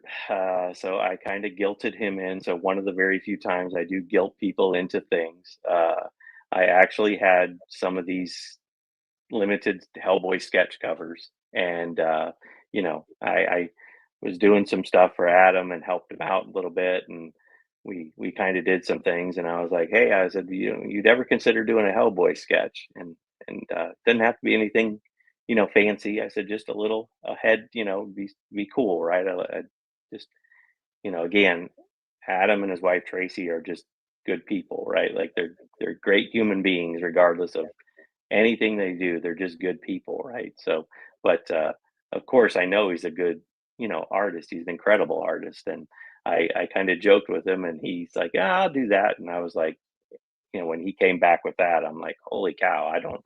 I, I'm not a big sketch cover person, right? I don't do it, but when I had that available, I was just like, it's we'll see what he can come back with, and I'm just blown away at it, right? Like, he said he'd never drawn Hellboy before, so it was kind of fun to throw something different at him than Wolverine, but it's kind of a Wolverine, and so it wasn't that bad, but just the way he does the Posca stuff, and you know, has that little frame of where he's going to put the remark on it. It adds something so different to it, right? So it I just love it, right? And then the splatter of that blue for the highlights, and just makes it all pop a little bit more, right? It's not just two tones, right? It's just enough to add that the variation. So it's Yeah, just no, awesome. I love it. I need to get it to where Adam owes me a favor to Yeah. get something like that. But no, I mean, that's awesome. I was thinking that I had not seen Adam draw, Hellboy before. So that's cool. Yeah. If this was, one of the first times he really went all in on a piece with Hellboy is great. And like you said, the highlights are fun.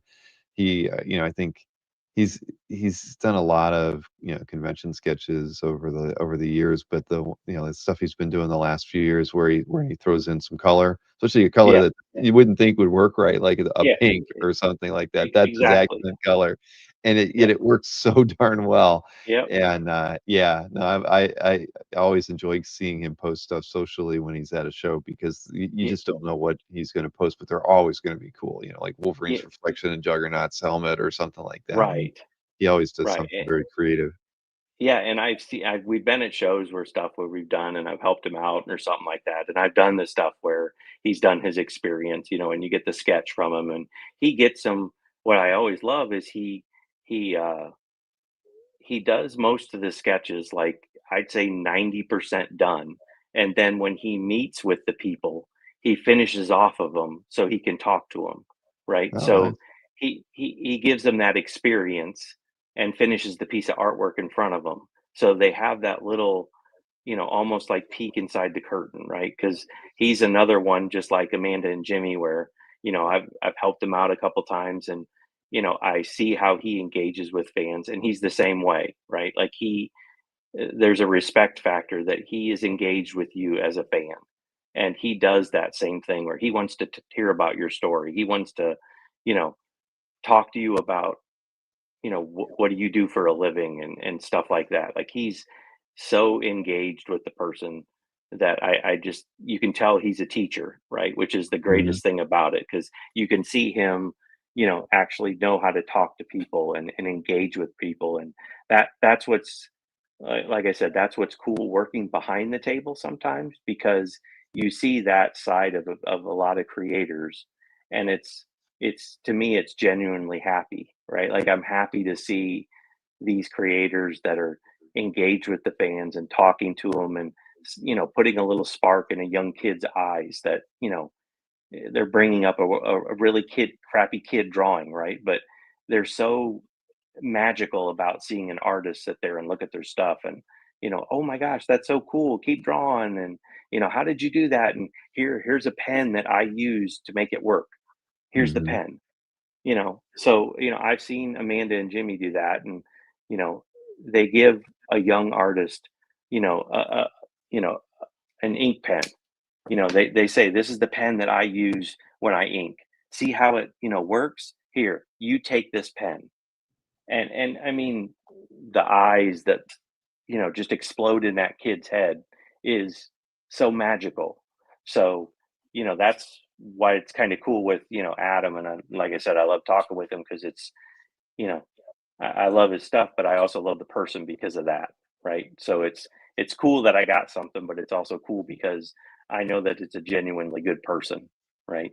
So Mhm. it's kind of nice. You won't catch me disagreeing at all Yes. about that. So, Oh, Dave cool. Johnson Yeah. and Kevin Dave Nolan? Dave Johnson and Kevin Nolan. So Dave Johnson, the one of the most underrated creators of talent that you know I think a lot of people sometimes overlook what Dave does, and I know a lot of this ends up being, looking like Kevin because it's Kevin, right? You're just going to get Kevin, but Dave's stuff is great, right? I mean, Dave is just beautiful, and all the tech work that you see. Yes, that's Kevin inking, but Dave does this day in and day out sometimes that he does these mechanical drawings and layouts and goofy monsters and drawings and stuff. So uh Dave's stuff, I just man, it just I, I I snag Dave's stuff up as much as I humanly can sometimes. He's just so talented. Um but then you add on Kevin on top of it, and I'm just like, oh my gosh, this is a piece I love, so but it was from Wildcats 25 that they did like a story of. So, uh, but Yeah, it just, 25, page 9. yeah, the mechanical drawings there, that monster, on the right, and just, crazy. Like it just like who would ever thought of let's put it in a holding thing with it looks like two batteries coming in and out of them. It just it's just so crazy. But uh, Dave's design stuff are just they're just stunning. Right? He truly is. He's a show off. So Yeah, it's a great page, and, like, you'd see on this face all the extra yeah, line work that Kevin adds, to just, I don't know, give the yeah, face more depth. It doesn't you don't need it, but when he Kevin does it. touched the page. Yep, I love yep. that. Yeah, and that's even another plug for people. I know that there's probably some Brian Hitch pages that Kevin did that you guys did the live sale on, Mhm. last week or whatever, that are probably still available, and they're all good prices. I mean, there was a lot of it in there that I sit there and hesitated. I'm just like, I've got so many Kevin pieces. I should not hold it, but I'm like, these are great prices. Like people are missing out on some of those pieces that are out there. So if you guys are anything near Kevin Nolan, pick up his stuff. So Oh, yeah, no, Kevin's the best. He really Kevin is the enjoyed best. working on that project too. You could tell it was Yeah, fun having he and Wade talk for a little bit, yeah, about the book, and then have Wade even ask him about, the art and the techniques and things. process stuff. Yeah, It was I could just sit back and be like you guys. yeah. Just And go. I could I Just. could have I could have dropped myself out of the chat at that, or out of the stream at that point, and just watched, because That's those guys right. had a great time together. But here, Yeah. look, another Uh, another Hellboy. Look at this one. Another Hellboy piece. Yes, this is sad, but yes, it's another Hellboy piece by Mike. This is another one where it's unpublished. To my knowledge, I've never seen it used. Had another collector that was in our area and stuff. Eric that knew, and he knew I was a Hellboy fan, and he actually had this piece, and he was able to, you know, give me a deal on it, and I paid for it, a couple times, right? Because it's still cool, but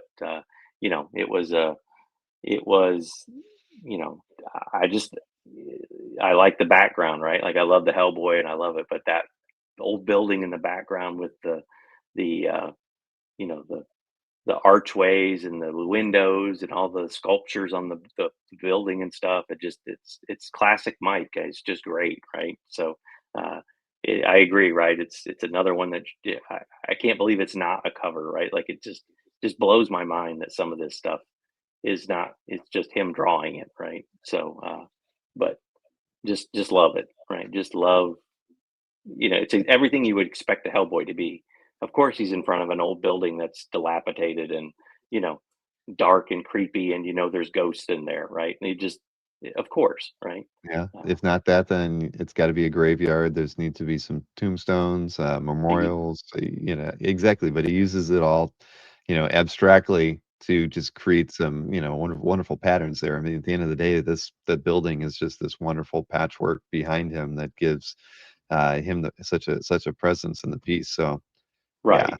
no, this is Right, and I awesome. and I and I really loved, like, this one from a technical perspective, right? Like, that swatch of light that runs from the top right to the bottom left, it's this, Hmm. vision of light, but Oh then yeah, the front of Hellboy is dark and then the back of him is light, so it contrasts with, where the lighting really should be, but it's not, right? So, it's just the casting of a shadow. So, it's awesome. His shadows are impeccable, 100%. So so well, yeah, so congrats. love this piece. Love this piece. So, So a friend helped you find this one? Was it a friend in the uh, hobby? Eric is another dealer in Orlando, and he runs Vault Collectibles. Oh yeah, yeah, yeah, Um, sure. so he had this piece, and he is friends with Neil Johnson, who owns Emerald City Comics, Hmm. in our where our office is. And Eric comes over quite a bit, and we see him at conventions. And Eric knows Eric and I have very similar tastes in what we like, and artists that we go after and stuff. And I don't know. One year he was just like, "Ah, I got a Hellboy piece," and I'm like, "Ooh," I was like, "Hey, what, what's that He you sold a few say?" of And Mike's pieces over the years. Yeah, I think yeah, yeah, he's had some yeah. stuff because he sells on eBay, I think, as well. So Exactly. Yeah, no, exactly. So, you but did yeah, well. he had this piece and he was willing to sell it and we came to an agreement and it just worked out perfect because he knew it's going to my house, right? I'm not looking to flip it. I'm not going to throw it up on Heritage. It's going to my house. Not And framed yet though, Patrick. oh, it is framed. Oh, it So is I framed I now. just Okay, from I took the image, I I thought that maybe I took it out of the frame, so it was oh, you did? easier to take a better picture. The museum glass was reflecting funky. So Right, right. Well, we so appreciate that. Thank you. yes. Let's see. Yeah, so this is from Snake Eyes number 3. So I had mentioned before, so the artist on this is Lee Ferguson, and it was Mhm. inked by Mark Deering. Um, so Lee is my best friend. We met in high school, and he lives down in Cape Coral, but we have known each other since high school, and we still, you know, sadly, right or wrong, are still best friends. And he's the kind of the reason I got back into comics, in high school and college, and he's always been drawing since then. And so I've got several pieces of Lee and Lee's work, and he did a Snake Eyes, and of course I grew up like Star Wars and GI Joe, so of course I loved Snake Eyes, and he drew. I don't know how many issues of the miniseries of Snake Eyes, so he had one of the covers of that was as a gift from him, which was very nice for him and Mark Deering to gift me this piece because I just love Snake Eyes, and of course, he's my best friend, right? I'm thoroughly happy that someone I've known for way too long in my lifetime, and probably deserves so, right? Is still kicking in the industry and doing stuff like this. So it's lovely to you know see and celebrate, friends doing artwork like that. And plus I love the graphic design of this, right? The buildings and the way it's framed there, and the image is right in the center and the buildings are on the outside and really makes it pop. So I just love that, design of the whole thing. But it's cool. It's one of my favorite pieces he's did. So I love it. So Oh, that's a good one, and it's good to have, friends for that long who yeah, are, uh, I well, and he's gotten to do, work in the industry. My yes, oldest friend, was, I've known since I was a teenager too, and he's the guy that helps out at OEX, behind the yeah, counter. He's one of the volunteers, so, still big comic reader, and, he actually bought a piece of original art before I did. I mean, 20 years wow, before I did. Like, we were at some weird probably in Mid-Ohio, and he picked up some weird romance page at an auction or wow. something like that while we were there. I was like, "What are you wasting your money on that for?" You know? I'm over here trying to buy my If X-Men I knew comic books. now what I knew then. So, yeah, Roger and I always have a good laugh about that. But no, that's wonderful. And Yeah. I think that's living your dream, right? I mean, Yes. that's great. Exactly. So Uh, uh, Panosian, a and wonderful Clint Eastwood likeness here. yes, so yeah, another great person and artist is, Dan. Dan stuff has, transformed in the last, 10, 15 years to where what, even more, right? When he started as an inker and he got, his certain style, but the stuff that Dan's doing right now is just like jaw dropping of, you know, and I don't say this in a, a negative way, right? Like Dan's artwork has transformed styles more than anyone else that I know, right? But we were at a convention and we were working, and I was flipping through Dan's stuff, and I'm like, holy cow, like this is it's just such a cool image. Like I love Clint Eastwood movies. I love those spaghetti westerns. So, you already had me hooked, right? But then to do a drawing like this and just the way he, did the shading and did the, almost like an ink wash type, charcoal feel to it. I Here. mean, that's Mhm. yeah, and then on the face, right? Like on the side of the nose and like that's how I would expect Clint Eastwood, right? It's going to be rugged. It's going to be not clean. It's not crisp, and it's going to be a rugged look to it. That's what you want Clint Eastwood to be. Um, so I've got several pieces of Dan stuff. Dan's great, but this one is just up on a wall to me. I've got it. I took it out of the frame, but I got this in a wooden frame, because I wanted like a barn siding frame to it. Because Mhm. what else would you want for Clint Eastwood in a western, right? I want it to look like Western. So, but yeah, I love this piece. I love just the Clint Eastwood. It looks perfect. So, and and Dan's a great artist, right? He's got a Punisher book coming up with Jimmy here soon. That's going to come out later in the year, and I've seen some of the artwork, and I cannot again stress how jaw dropping that artwork is. So I've been I'm with you. I told, when did I mean, obviously, I saw Dan last year, but I remember when we were at Heroes like a year ago, I was like, "Man, your art just keeps getting better and better." You know? yes, yeah. It has. It's evolved a lot in the last couple of years, and, yeah, no, I love it. It's Yeah. always The good. the good thing is that while his artwork goes up, his annoyance factor goes down. So or I should say, it goes up with it. He's So mellowing at the it same time is no, what you're saying. no, and I no, it's the opposite, right? So as his Yes. artwork gets better, he's getting a little bit more annoying. So no, I'm just kidding. I mean, Dan's a great guy. So him and him and Dave are a great pair. You put those two together, and it's just Mhm. you just throw a topic out there, they can start arguing. You sit back and just start laughing. Like it's just the greatest. It's the greatest thing in the world. So Wow, this is a great Clint Eastwood here by Dan. yeah. Congrats on getting that one. Oh, so, Yes. right? Yes. Riso, yeah. So this one, and then I don't know where it is in the order, but there was a Joker as part of this too. Ah, Um, I'll make sure I load that one yeah, up we'll next. we'll get to it, but it's we were at a convention and he had stuff sitting in there, and I was like, "Oh, that's a pretty cool Batman." I was just like, his the way he spots blacks too, just like, Mignola. It's a different way, but it's still pretty great. Mhm. Um, I picked this up and I'm like, "Oh, that's a pretty cool Batman," and it was a decent price. And then ironically, I flipped it over and the Joker piece that we'll get to is on the backside of the same image. So he drew it back to back. So it's a catch 22 for me because I can't figure out how to display it because they're both great pieces. Um, but yeah, he was another individual we met at um, another convention we were at, and we had dinner one night, and I ironically got to sit right next to him and his son.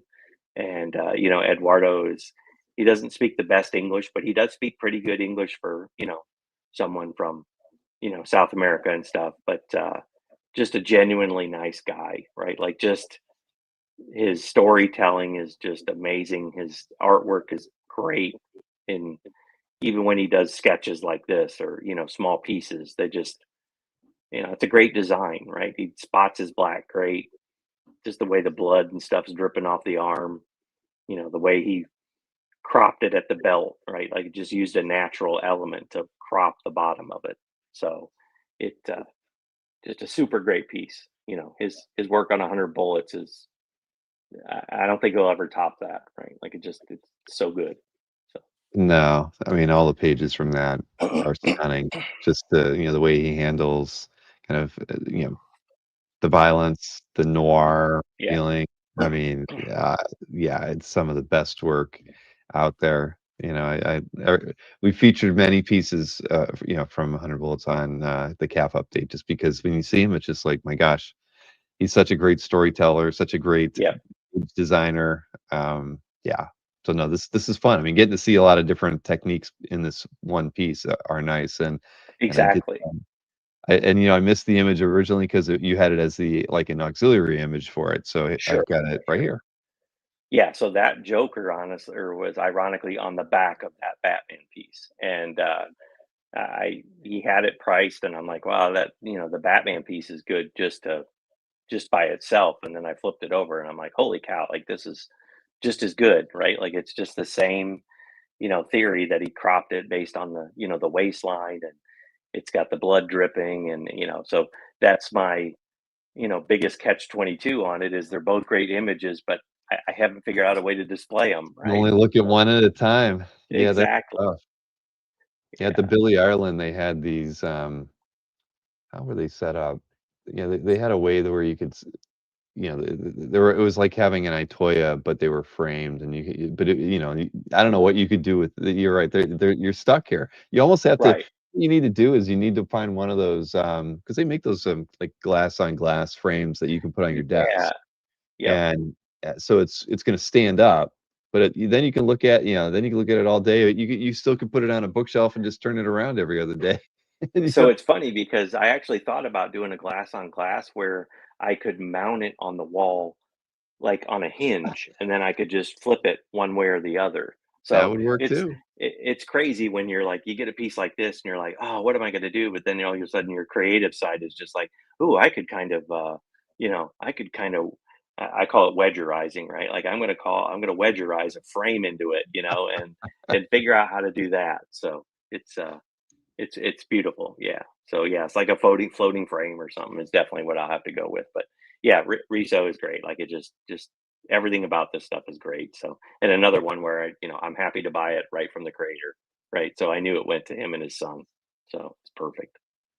Yeah, no, that's a good one, but a fun problem to have, right? As art Right, collectors, sometimes you just don't know, right? How often do we, only look at the front of an interior page when there's some great drawings on the back of it? sketches on the back, You have to exactly. make your choice, and and the story gets temporarily forgotten about, the whole Yep, everything that makes that piece important to you. But hey, yep, it's the nature of what we collect. that's right. So, yeah, so love those pieces. Yeah, it's just great stuff. Here is your next Yeah, piece. so this one, another piece, it was Dungeons and Dragons. And this was again by my best friend Lee, penciling it for, I think it was at IDW at the time.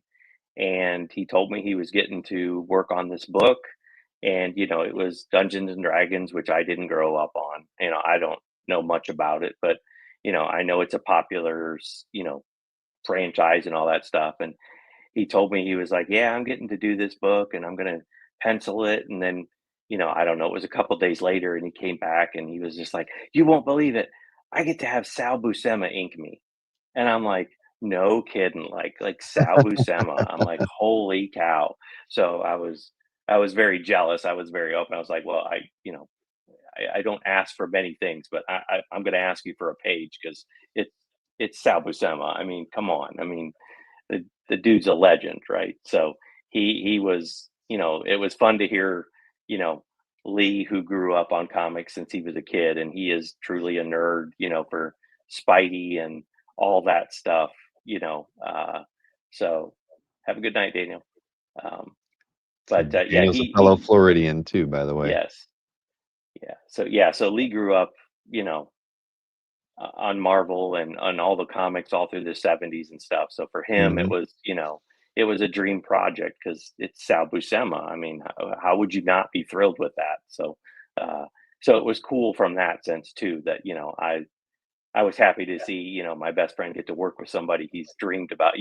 He grew up reading, and seeing Sal's artwork, right? And now he gets to work with Sal. So it was a it was a cool thing to see that, and it was a cool page too, right? A lot of great artwork on there, and still seeing Sal ink it at his age, even at that time, was just jaw dropping. Just great stuff. It's like, dude's such a talented artist, all the time.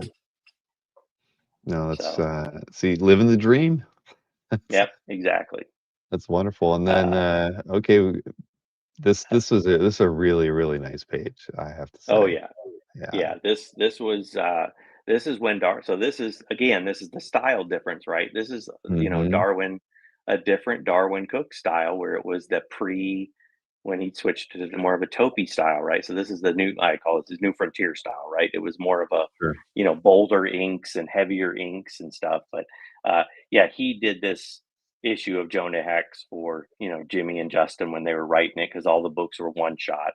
And when I saw this issue come out in these pages, I was like, holy cow!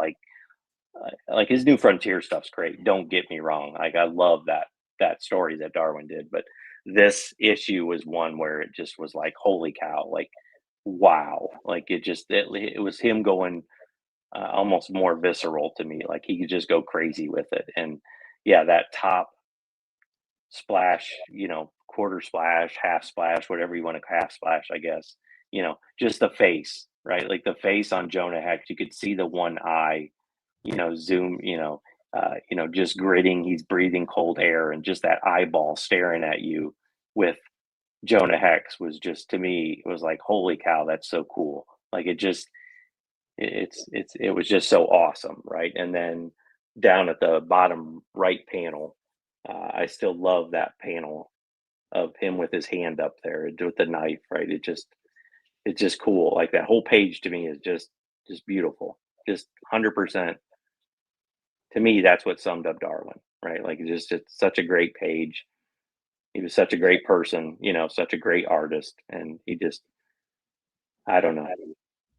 It's hard to talk about Darwin without getting a little, catch in your throat, because he was just such a, you know, every time I was around him, he was always so cool and so relaxed, and you know, he just had this aura around him that you just loved. I just enjoyed him. So it was great. The page is so well designed too, these 3 panels just Eh, flow, so exactly. nicely. Yeah. Yeah, so Uh, it's that big dramatic top part, and then he slowed it down by, that big half splash of, okay, this is the big action, and then he kind of does the same thing, right, where he slows it down into separate panels, to make you really draw in the tension, right? So pulls it right into the kid's face, and then, you know, a middle action, and then, there's so much storytelling that's going on there in 4 panels, that it's like a lesson of love, right? It's so cool. So yeah, that's one that I stare at pretty much every day. So uh, well, you are very fortunate. That is a good one. I saw Lee yeah. Ferguson's in the chat. I missed Lee Oh, earlier. oh yeah, yeah. Sal Good is the guy. best. Yeah, Sal is 100% the best. Now another color, Yes, J.G. Jones? yes, another JG Jones. So actually, this was for the first OAX. So 2 years ago, JG opened up a sketch commission list for OAX, and I went and got on the commission list like I should normally do, because I hate going backdoor to artists and stuff. And I opened up he asked what I wanted, and I said I wanted a Hellboy, and yes, yes, Rich, I wanted the full horns. I love that version of Hellboy. I love the flaming crown and the hell in the full horns for whatever reason. It just looks cooler. I don't know why, but uh, but you know, saw when he showed me the picture of this, I was just like, oh my god, like, just I couldn't be I didn't even imagine it was going to look anything like this in my mind of how good it was going to be. And I saw that cover, and or saw the piece, and I was like, my god, this could be a cover. Like, 100%. It was just so great. So, but yes, another one where Jeff just does great painting, does great watercolor. The way he mixes his colors and his gradients and lighting is just, you know, jaw dropping, right? And it's always funny when I talk with Jeff. I'll look at stuff and he was just like, "What do you think?" And I'm just like, I stared at the sword for like 10 minutes of how detailed you got on just like the engraving on the sword, right? Like he put everything into that, and it's just so cool. So Hmm. Yeah, that like to me was all the that. emphasis as well. Yeah, exactly. Like he didn't skimp on the small things, which is just it speaks to how some of these creators they just can't do things, halfway. They have to do it perfect in their mind. So yeah, totally love that piece. Yeah. Well, one of the things that we take a lot of pride in here at CAF is just, the opportunities that we give collectors and artists to do stuff like commission work like this. Does whether it's through OAX, the Comic Con live shows, Yep. you name it. It's just wonderful being a part of the process and knowing that, the opportunity, that we help make an opportunity like this happen and make a piece of art like this come into the world, right? It's Yeah. just neat. And yeah, every year we do, the pre-OEX commissions and things like that with the artists, or get to see them do stuff during at the shows. It's a really special feeling, to know Yeah. that you're helping put works like this out there. So, yeah, Yeah. we definitely enjoy that. Yeah, and I think it's good because, right, sometimes I feel like they could do it ahead of time. They're not so rushed at the show, and they don't feel like, I see it firsthand. I don't want the creators to go back to their hotel room knowing they have to do two pieces, after the show, and then wake up early and then being a fan, right? So, I Yeah, don't, I never want to do it. So to your point, right, doing the pre-show commissions, or it's a great way for the artist to basically have the work and the sales done before they even get there, so they can enjoy the show themselves too. So, that's a um, big part of it. Yeah, I mean, yeah, the idea of artists slaving away, or going back to their room and then maybe coming out late for a drink or something like that. That's not the yeah, experience we want everybody to have. And nope, I think all the collectors are kind of wise to that too. They're better off getting pre lists versus yep, waiting than getting it done during the show. So, absolutely. yeah. Well, congrats on getting this one. He did a lot of really nice pieces. I Oh don't yeah, remember I think he did like 8 or so from that for that, but they yeah, were all amazing. yeah, yeah. It was beautiful. Yes, Now this looks kind Amanda. of familiar, right? So this is Amanda Connor. So Yeah, this we've heard her was name. this was anime, Amy Comics. So this was when DC was trying to do like anime based version of their characters. And Jimmy and Justin were writing. I think Jimmy and Justin were writing it, and they were doing a Wonder Woman version. And they got Amanda to do the first couple issues, maybe, um, in which she was doing it. So uh, I was, over working one night, and she just came down with a stack of stuff and just said, "Pick one." And I'm like, "What do you mean?" So she just, this was when we were doing Kickstarters and stuff like that. So, it was work, right? I was working for it, but uh, she just had some of these she was working on, and this piece I love because I love the bottom, right? Like Mhm. there's a lot of pieces I have of her, and there's obviously more, in the future, just because of my relationship with them. I always, again, that's the hard part, right? Because I could have You get I to could see it have before anybody else in some I, cases, so yeah, yeah, and I see, like, it's times like I'd never ask for something because I know I'd want to buy it, right? I want the money right. to go to the creators, right? And you know, it just feels wrong, right? So, but this one was great. I love this one, right? Because I love the last half splash at the bottom. I think it's so cool of action, and with Amanda's stuff, I always laugh at the stuff in the background. There's always so the one of all the things on this page, the guy to the right of her hand that's like grabbing his crotch, like that just it makes me laugh seeing that person.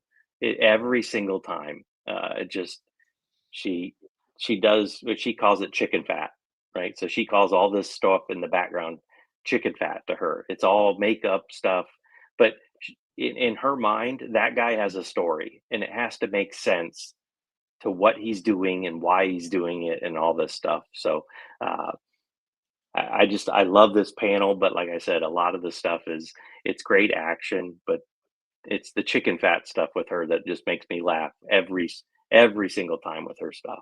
It's just so funny.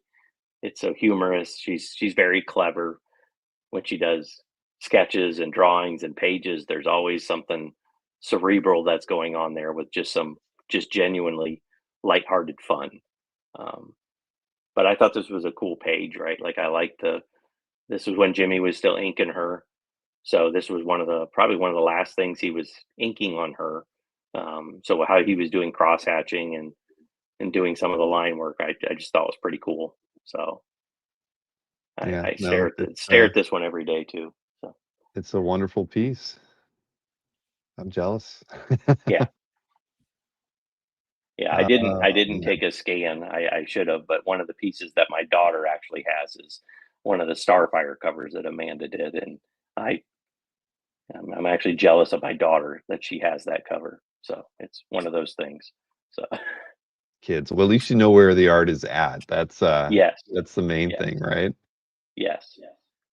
All Uh, right. Now this is because I'm not looking at your gallery right now. Since was this yeah. like Sensational Spider-Man or something? I can't This remember is that. Superior Spider-Man. Superior Spider-Man. That's right. So this is Superior Spider-Man. This is Mike Hawthorne. Hmm. So Mike worked on this. Another great artist and you know human being to begin with, right? Mike worked on this book and um, doesn't get enough credit for the work he did, and it still does. You know, he's technically the longest tenured Deadpool artist at Marvel, and it's just crazy. But this was one where he was no, before, after. I guess it was after Deadpool, but he worked on this, and he was penciling and inking himself. And Mike's just, you know, he's got a great style. I love his stuff. He's one of those people that I just love supporting, love helping out. Just a good person. But I just love this page too, right? Like I love the layouts are cool. There's a ton of action going on. Um, the cross hatching and the smoke is different than the cross hatching and the shading and the rocks, and then Spidey himself. And, you know, there's just so much going on in this page, but it all makes sense, right? There's a lot of action. It's a great storytelling.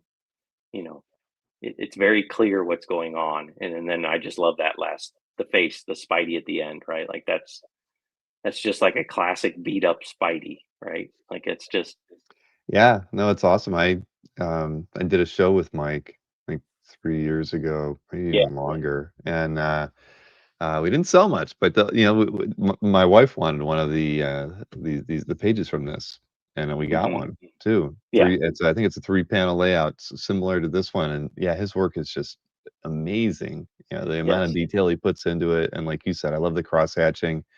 yeah. So you could have Nolan do rocks for you, and you could have Mike do puffy clouds, Yeah, and puffy clouds and smoke, right? Like it just but it's yeah, it's so good. So if I he's another one that if people are looking for artwork or stuff, he's the same guy. He does commission work that like cover quality commissions that, yeah, you know, his cover quality stuff is just bonkers good.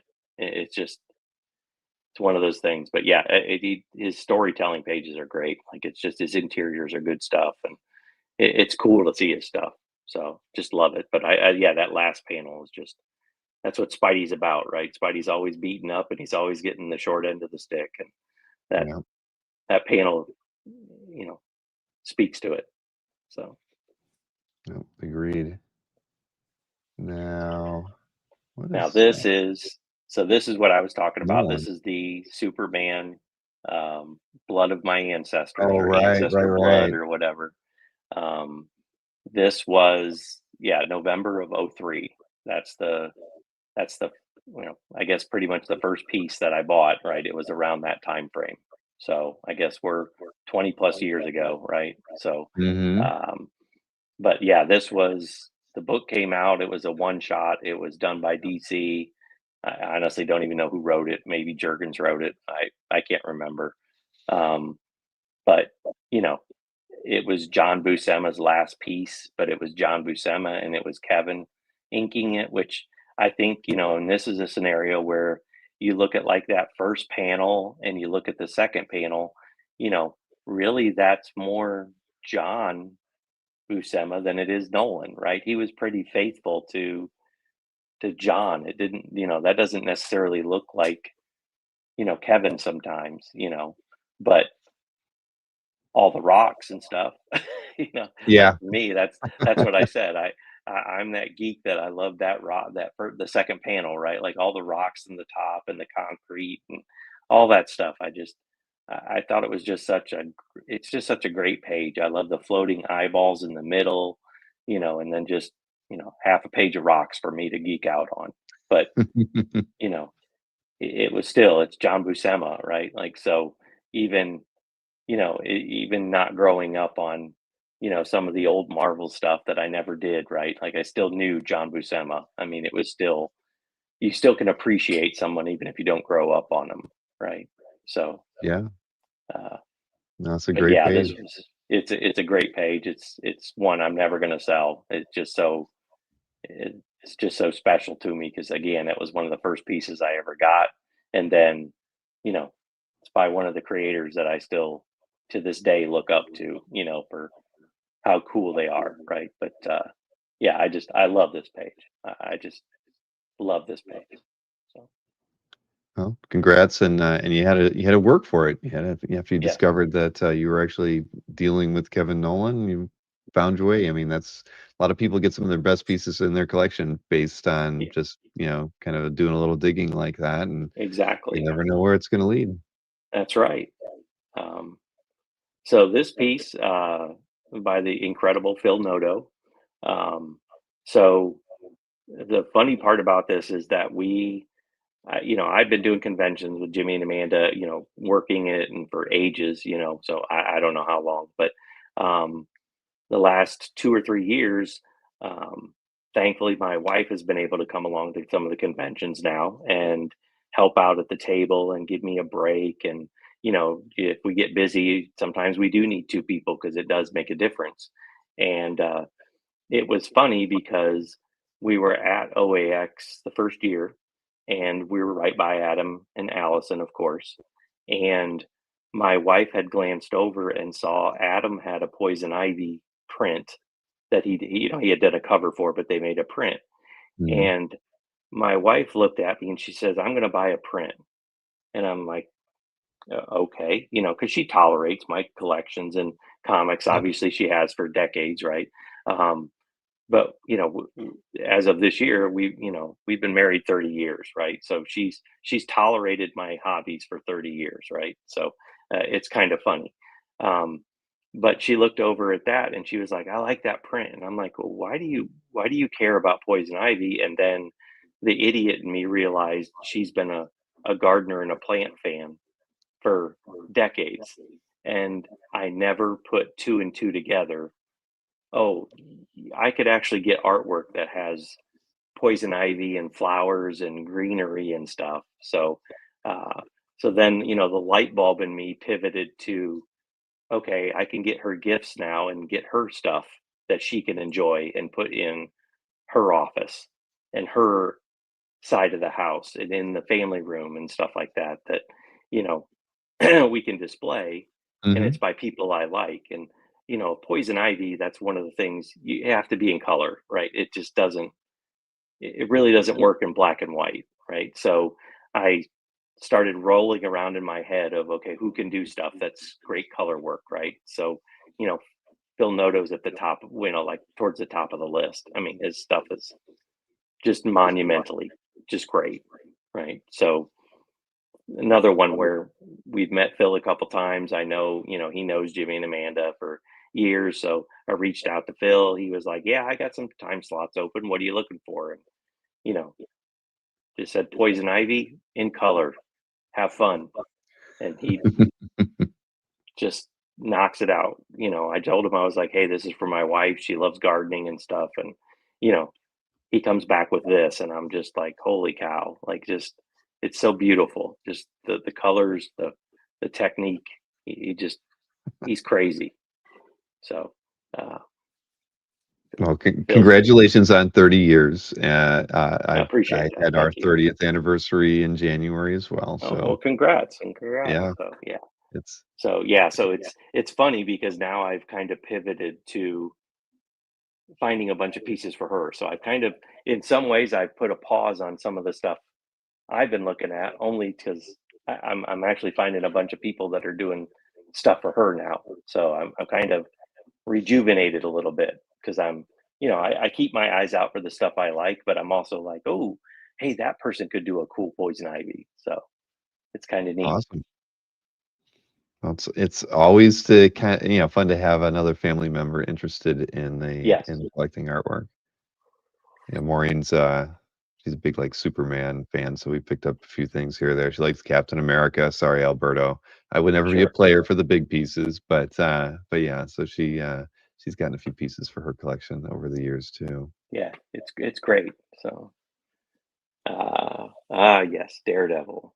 So, another benefit again of working with Jimmy is that he has access to, some harder pages to get, and this was early on, again, helping him out and doing stuff that he had, Daredevil pages. And, this is, back to the, like I said, when I started, keeping in touch and knowing Jimmy as a person. It was back in the event days, so it was Ash and all that stuff. And then when him and Hmm.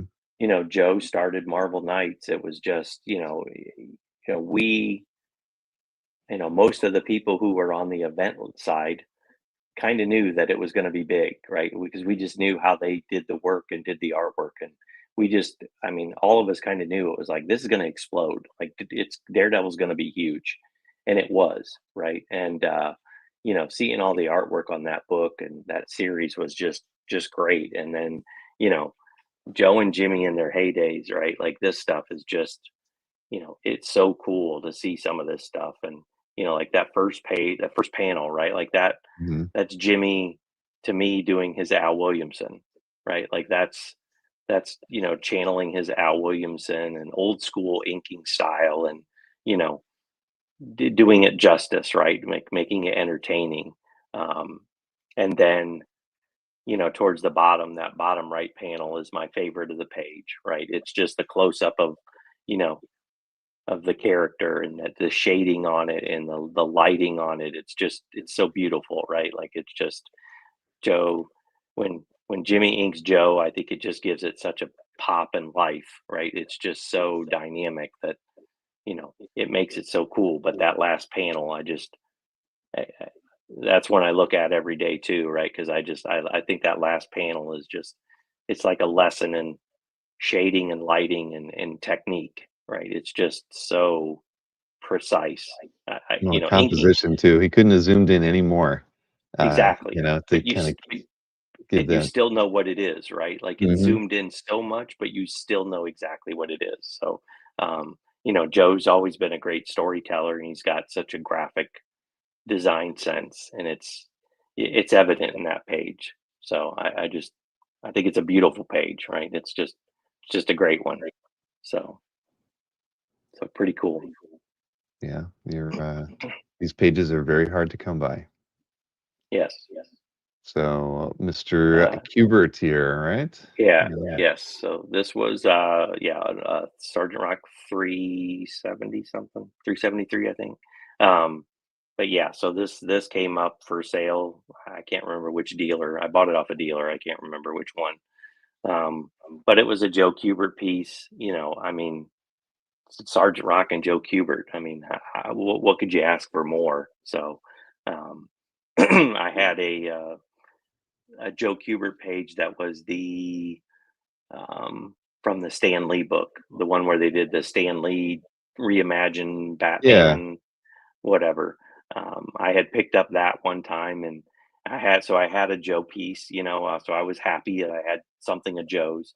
And then when I picked this one up, thankfully you know, my buddy Lee, it was either Christmas or birthday or something, and I was just like, well, you love Joe just as much as I do, so here, I want to pass this along to someone's going to appreciate it, right? So Hmm. he's got that piece, and I was able to, move to a Sergeant Rock piece that I probably had this book as a kid. I wouldn't know, but it's Joe and you know, a Sergeant Rock page. I mean, how could you get better than that? The face in the third panel. I mean, that's square in, just Sergeant Rock staring at you with the helmet over his head. I mean, that's Joe right there. That's perfect. And maybe one day when I get a GI combat cover or a haunted tank cover, this will move on to somebody else. But right now, I can't ever part with this one.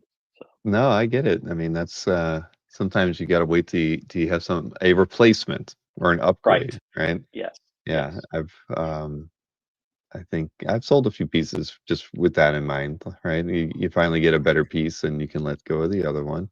exactly. All right. Uh, Now, so this one has to have a good story, I have to believe. yeah, Or maybe it has no story. I don't know. You tell me. yes, no, this has a good story. So this was, so if obviously I'm a fan of Kevin Nolan. There probably is no bigger fan of Kevin Nolan than Jimmy. I mean, Jimmy for years gushed over Nolan, and that's one of the reasons we connected too. Is a you know early friends and stuff. Like I think one of my when I found out Jimmy's birthday was the same birthday as mine back in the '90s. After I bought that Kevin Nolan. Um, No, you know what? Now that I think no, it was around that same time. I think when I bought that Blood of the Ancestors piece, I also bought another Kevin Nolan piece, um, like a sketch of a beautiful girl, like a sexy woman or something, like a face shot. And I Mm, had given it to Jimmy because I had read online and he had posted on our event stuff that he was a huge Nolan fan. So I actually one of his birthday gifts I gave to him one time was a sketch of Kevin Nolan. He kind of laughed because he's like, this is probably one of the pieces I didn't buy off of him because he was buying all of Kevin's stuff, left and right. So um, you know, I don't think there's a bigger fan of Kevin than Jimmy, right? Like mhm. he's got to be at the pinnacle. So, and seeing the collection that Jimmy has of Kevin's stuff is just jaw dropping. Like just all I can say is it's no one's ever going to beat what he has. That's all I'm going to say. So, um, but he had this piece, Jimmy did, and he had bought it off of Kevin at some point, and this was before they did the Man Thing novel that was scrapped, right? So Mhm. Marvel did all the work on it and then just decided not to publish it. So this was one of the splash pages in the story that never got used. So for I'll still have to ask Kevin what the reason was, but for whatever reason he painted this splash page and it never made the book. It just was unused. So I I'll still have to ask him at one point what was the reason, if he knows, if he remembers, um, but it's so the color, like, is even this picture in the scan, it does not do it justice, right? Like, you can't capture how beautiful this piece is. It's such a beautiful, unused piece, but I don't care, right? Like, I'm not a huge Man-Thing character person. Never desired for it, but it's just such a beautiful piece. Like the coloring it, it's classic Kevin to me, right? Like it's No, it's beautiful, and, yeah, never seen anything quite like this from Kevin. yeah. So it was when he was doing his, true painting days, and he was Mhm. painting all his stuff and I mean all the way down to like the little frog that's hopping towards the bottom, right? Like it just the way that is colored just ever so slightly different in the foreground makes a big difference, right? It just pops. And then the creepy tree in the background that's covered with fog and it's just layered differently. It's it's hard to explain how beautiful that is. And then, with Kevin's choice of colors where, who would have thought to put that purplish red on the arm in the background? Like just that's what still amazes me with artists, right? It's just how they envision that. their brains are wired so differently that it's just fascinating to see, and it's beautiful, right? It's just the world needs more of that stuff, right? Like it's just so it's so great. And like this stuff, you could put it up next to in a museum, and the people that do fine art painting, and I would challenge someone to say this isn't fine art. And there was a discussion we were having, Jimmy and I, because there was this person that was talking about what is considered fine art now. And, for kind of our generation nowadays, it's this is fine art to us, right? Hmm. Um, so what we consider fine art is, this kind of stuff, not necessarily a Rembrandt or a Picasso, right? This is what we grew up on.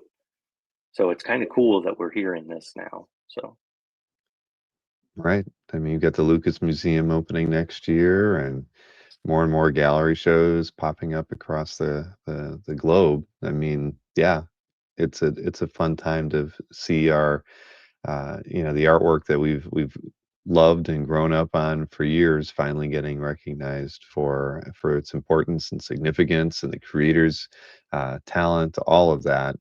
It's just it's rewarding, and it's got to make them feel good too. At the end of the day, they yeah, finally like get to see that and have people appreciate them a little bit differently.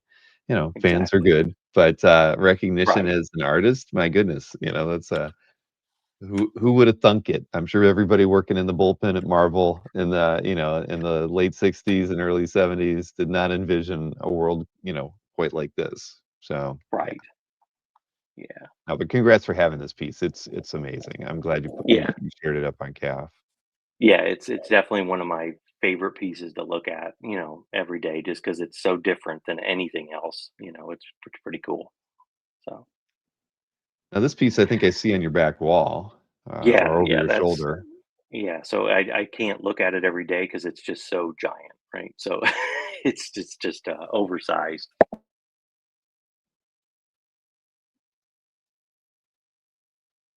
Oh, you muted yourself. I think you shortcutted the let's see here. How did you do that? I don't think I can unmute you. Let's see. No, because you muted yourself, actually. Yeah, if you look down on the lower toolbar, one of the microphone icons should be red. Sorry about that. Oh, there you go. I know I've Okay. actually there's a shortcut on the keyboard real close to the space bar that does that, and I've done it Okay. numerous times. Okay. Yeah. So this piece is obviously it's Adam Hughes. He did um, the Hellboy, the sisters. It was oh no, Seven Wives. It was the Seven Wives one shot that he drew the interior as what he did the story. So he basically did Right? the Wasn't one that like a shot. short story too or something? I seem to Yeah, remember. it was a self-contained, like a 22 pager or something like Oh, that. okay, So so it was full on. Yeah, I think they actually had some of the, was that during the pandemic or came out um, around then? yeah, somewhere in that ballpark. Yeah, yeah, I Okay. think so.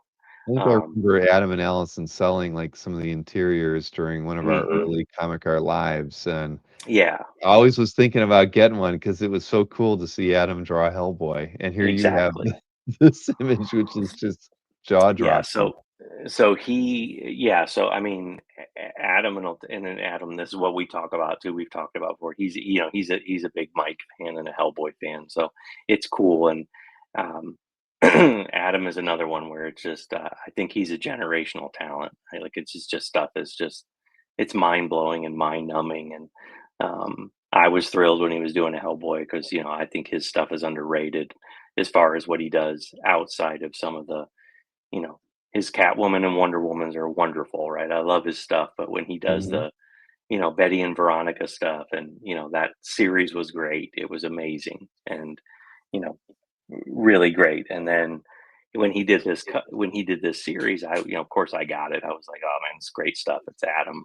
And then we were at a convention and um yeah, he did draw the other Hellboy, the Crumperstadt, but we were at a convention and I was flipping through his portfolio and it was like, yeah, cool cover, Wonder Woman. I was like, whoa, whoa, whoa. uh, so I, casually walked back to the wife because she was at the convention and, we we had a little discussion because this was, not the casual purchase, right? So, Uh-uh. thankfully it was that's another benefit of having, Jimmy around, is let Jimmy negotiate with the some of the creators of just, hey, why don't you find out what's a good price he might be willing to go on this one, because it's not the average price, but yeah, so probably one of my, favorite pieces I have, just because, it's Adam, it went right to him, so I'm always happy with that stuff. But, just the the way this cover is, it's a big size too, right? So that's why it's behind me, because it's an oversized cover. So it's, it's like the what, 18 by 24 or something like that. So Right. it's definitely oversized. And what's the printed is, it's printed bleed, right? So it's a cropped cover because it's, he does the jagged outside lines, but on the cover it's just a full bleed. So um but I love the cover. I just love the layout of it, the skeletons in the background. And it's funny because, like, if you zoom in a little bit on Hellboy's right hand, right, like the stuff I stare at is the cross hatching on his hand, right? Like, just the way he cross hatched the shading on the brick and the stone. It's so cool. And then, the pants on the, Liz in the front. If you scroll down, you could see, just that shading on her jeans and stuff is just, like, how cool is that, right? Like, just how talented he does that shading to where it fades in on the skull's legs and the jeans and all that stuff. It's just jaw dropping to me. He just, I Yeah, no, I loved when I started seeing his style kind of include this kind of, like, hyper detail shading that, before him, maybe was reserved for, like, Travis work, right? Where yes, you and then you start seeing Adam do it, and it was cool. It was like, yeah, I love seeing it. It wasn't like he was using that technique in every piece, but whenever he right, used it, it was very striking. And so, yeah. yeah, I think this is a remarkable piece, and it's in the right collection, Patrick. That's for sure. Yes. Yeah, and that's what I said. That's what I like about, Adam, is that he's, and that there's a lot of, like, I put Adam in the category of, like, what Dan Panosian and Dave Johnson and Kevin, and, somewhat Kevin, right? But, like, those artists, depending on the project, they can shift their style to the appropriate technique, right? So what are they doing with it, right? So sometimes they can be, very, let's call it minimalistic, and then go in there with a design sense and be different. But then when the cover or project calls for it to be more hyper detailed, or, a little bit different style, they can switch it, and it's just as amazing, right? Like, so I just, I don't know. Adam is, like I said, I laugh because I couldn't get the man bat, so many years ago, but this kind of makes You up don't need a for it, man bat now. I don't need a man bat, right? So that's why I'm never gonna probably ever ask for it, because I have this, and I don't think that Mhm. I don't think anything's gonna top this for me. So No. No, not at all. Yeah, that's wonderful. I'm glad you're looking at it every single day. yeah, yes. Now, is that the last one? I thought I had one more in here. I don't know why I thought I had a second piece after that. Oh, Um, you know what it was? It was the Joker piece the that Joker we've piece, already yeah, looked at. Yeah, that's why it's not yeah. allowing me. Well, we made it to the end. I can't We believe it. did, we did. Well, that was a good Hopefully, one to end it on, wasn't it? yeah. That's a perfect one. I was kind of wondering if you were gonna wrap up on that one. So Yeah, so actually I did kind of alphabetically, how our website actually randomly names the sorts it, files yeah. when you upload them up. So that one just happened to we renamed it where the first letter on that one was a Z. Oh, So okay. it ended up being the last piece. So Happy that accident. right. I mean, well, you figure that painted Nolan and then this amazing Adam Hughes Hellboy. I mean, those Yes. those two pieces have to be in your Yeah, top that's how 5, you, right? yeah, yeah, they're pretty much the top 5. So until a couple of those holy grail pieces probably pop in, those will slide down the rank, but ever so slightly, right? So it's like trying to rank your kids, right? Right. No, you can't. Or You at least can't you do it. shouldn't. You But shouldn't, yeah. I do, but, it doesn't, I don't let it out publicly. So well, this was fun, Patrick. You know, No, I I'm glad appreciate it. you had the time to do this. I mean, and I'll be honest, I'm looking Absolutely. forward to getting to see you guys at OAX again in February too. I mean, I know you'll be there since it's a Yes. local show to you now. But, Yes. yeah, our show wouldn't be the same without, you and Jimmy and Amanda hanging out and just being around on the floor. I mean, we knew going in that, having the support of you guys and Adam, everybody being close. There's a lot of Florida creators around the area too that, OEX had a good spot to Yeah. to be here.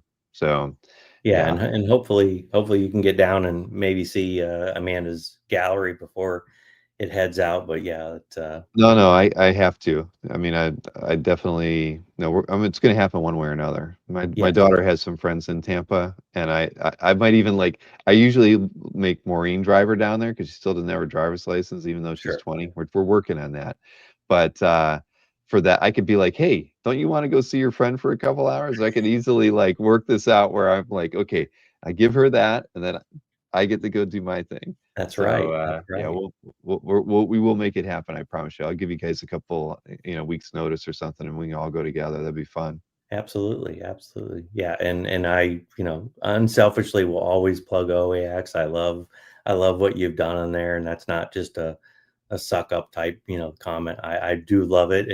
It's actually one of the downsides of working at OAX is there's so much I want to go around and visit with creators and see their stuff. But, you know, my first and foremost job is to help them out at the table and sell stuff. So I feel your pain too, because it's Well, just like you can't do some of the stuff that I'd want to be doing the same thing too. So well, that daughter who hasn't moved out of the house yet, and your wife, they could come over for like the Saturday, so you can get a few hours out of the booth, yeah, and at least even if you don't get to buy a lot, you at least get to hang out and yeah.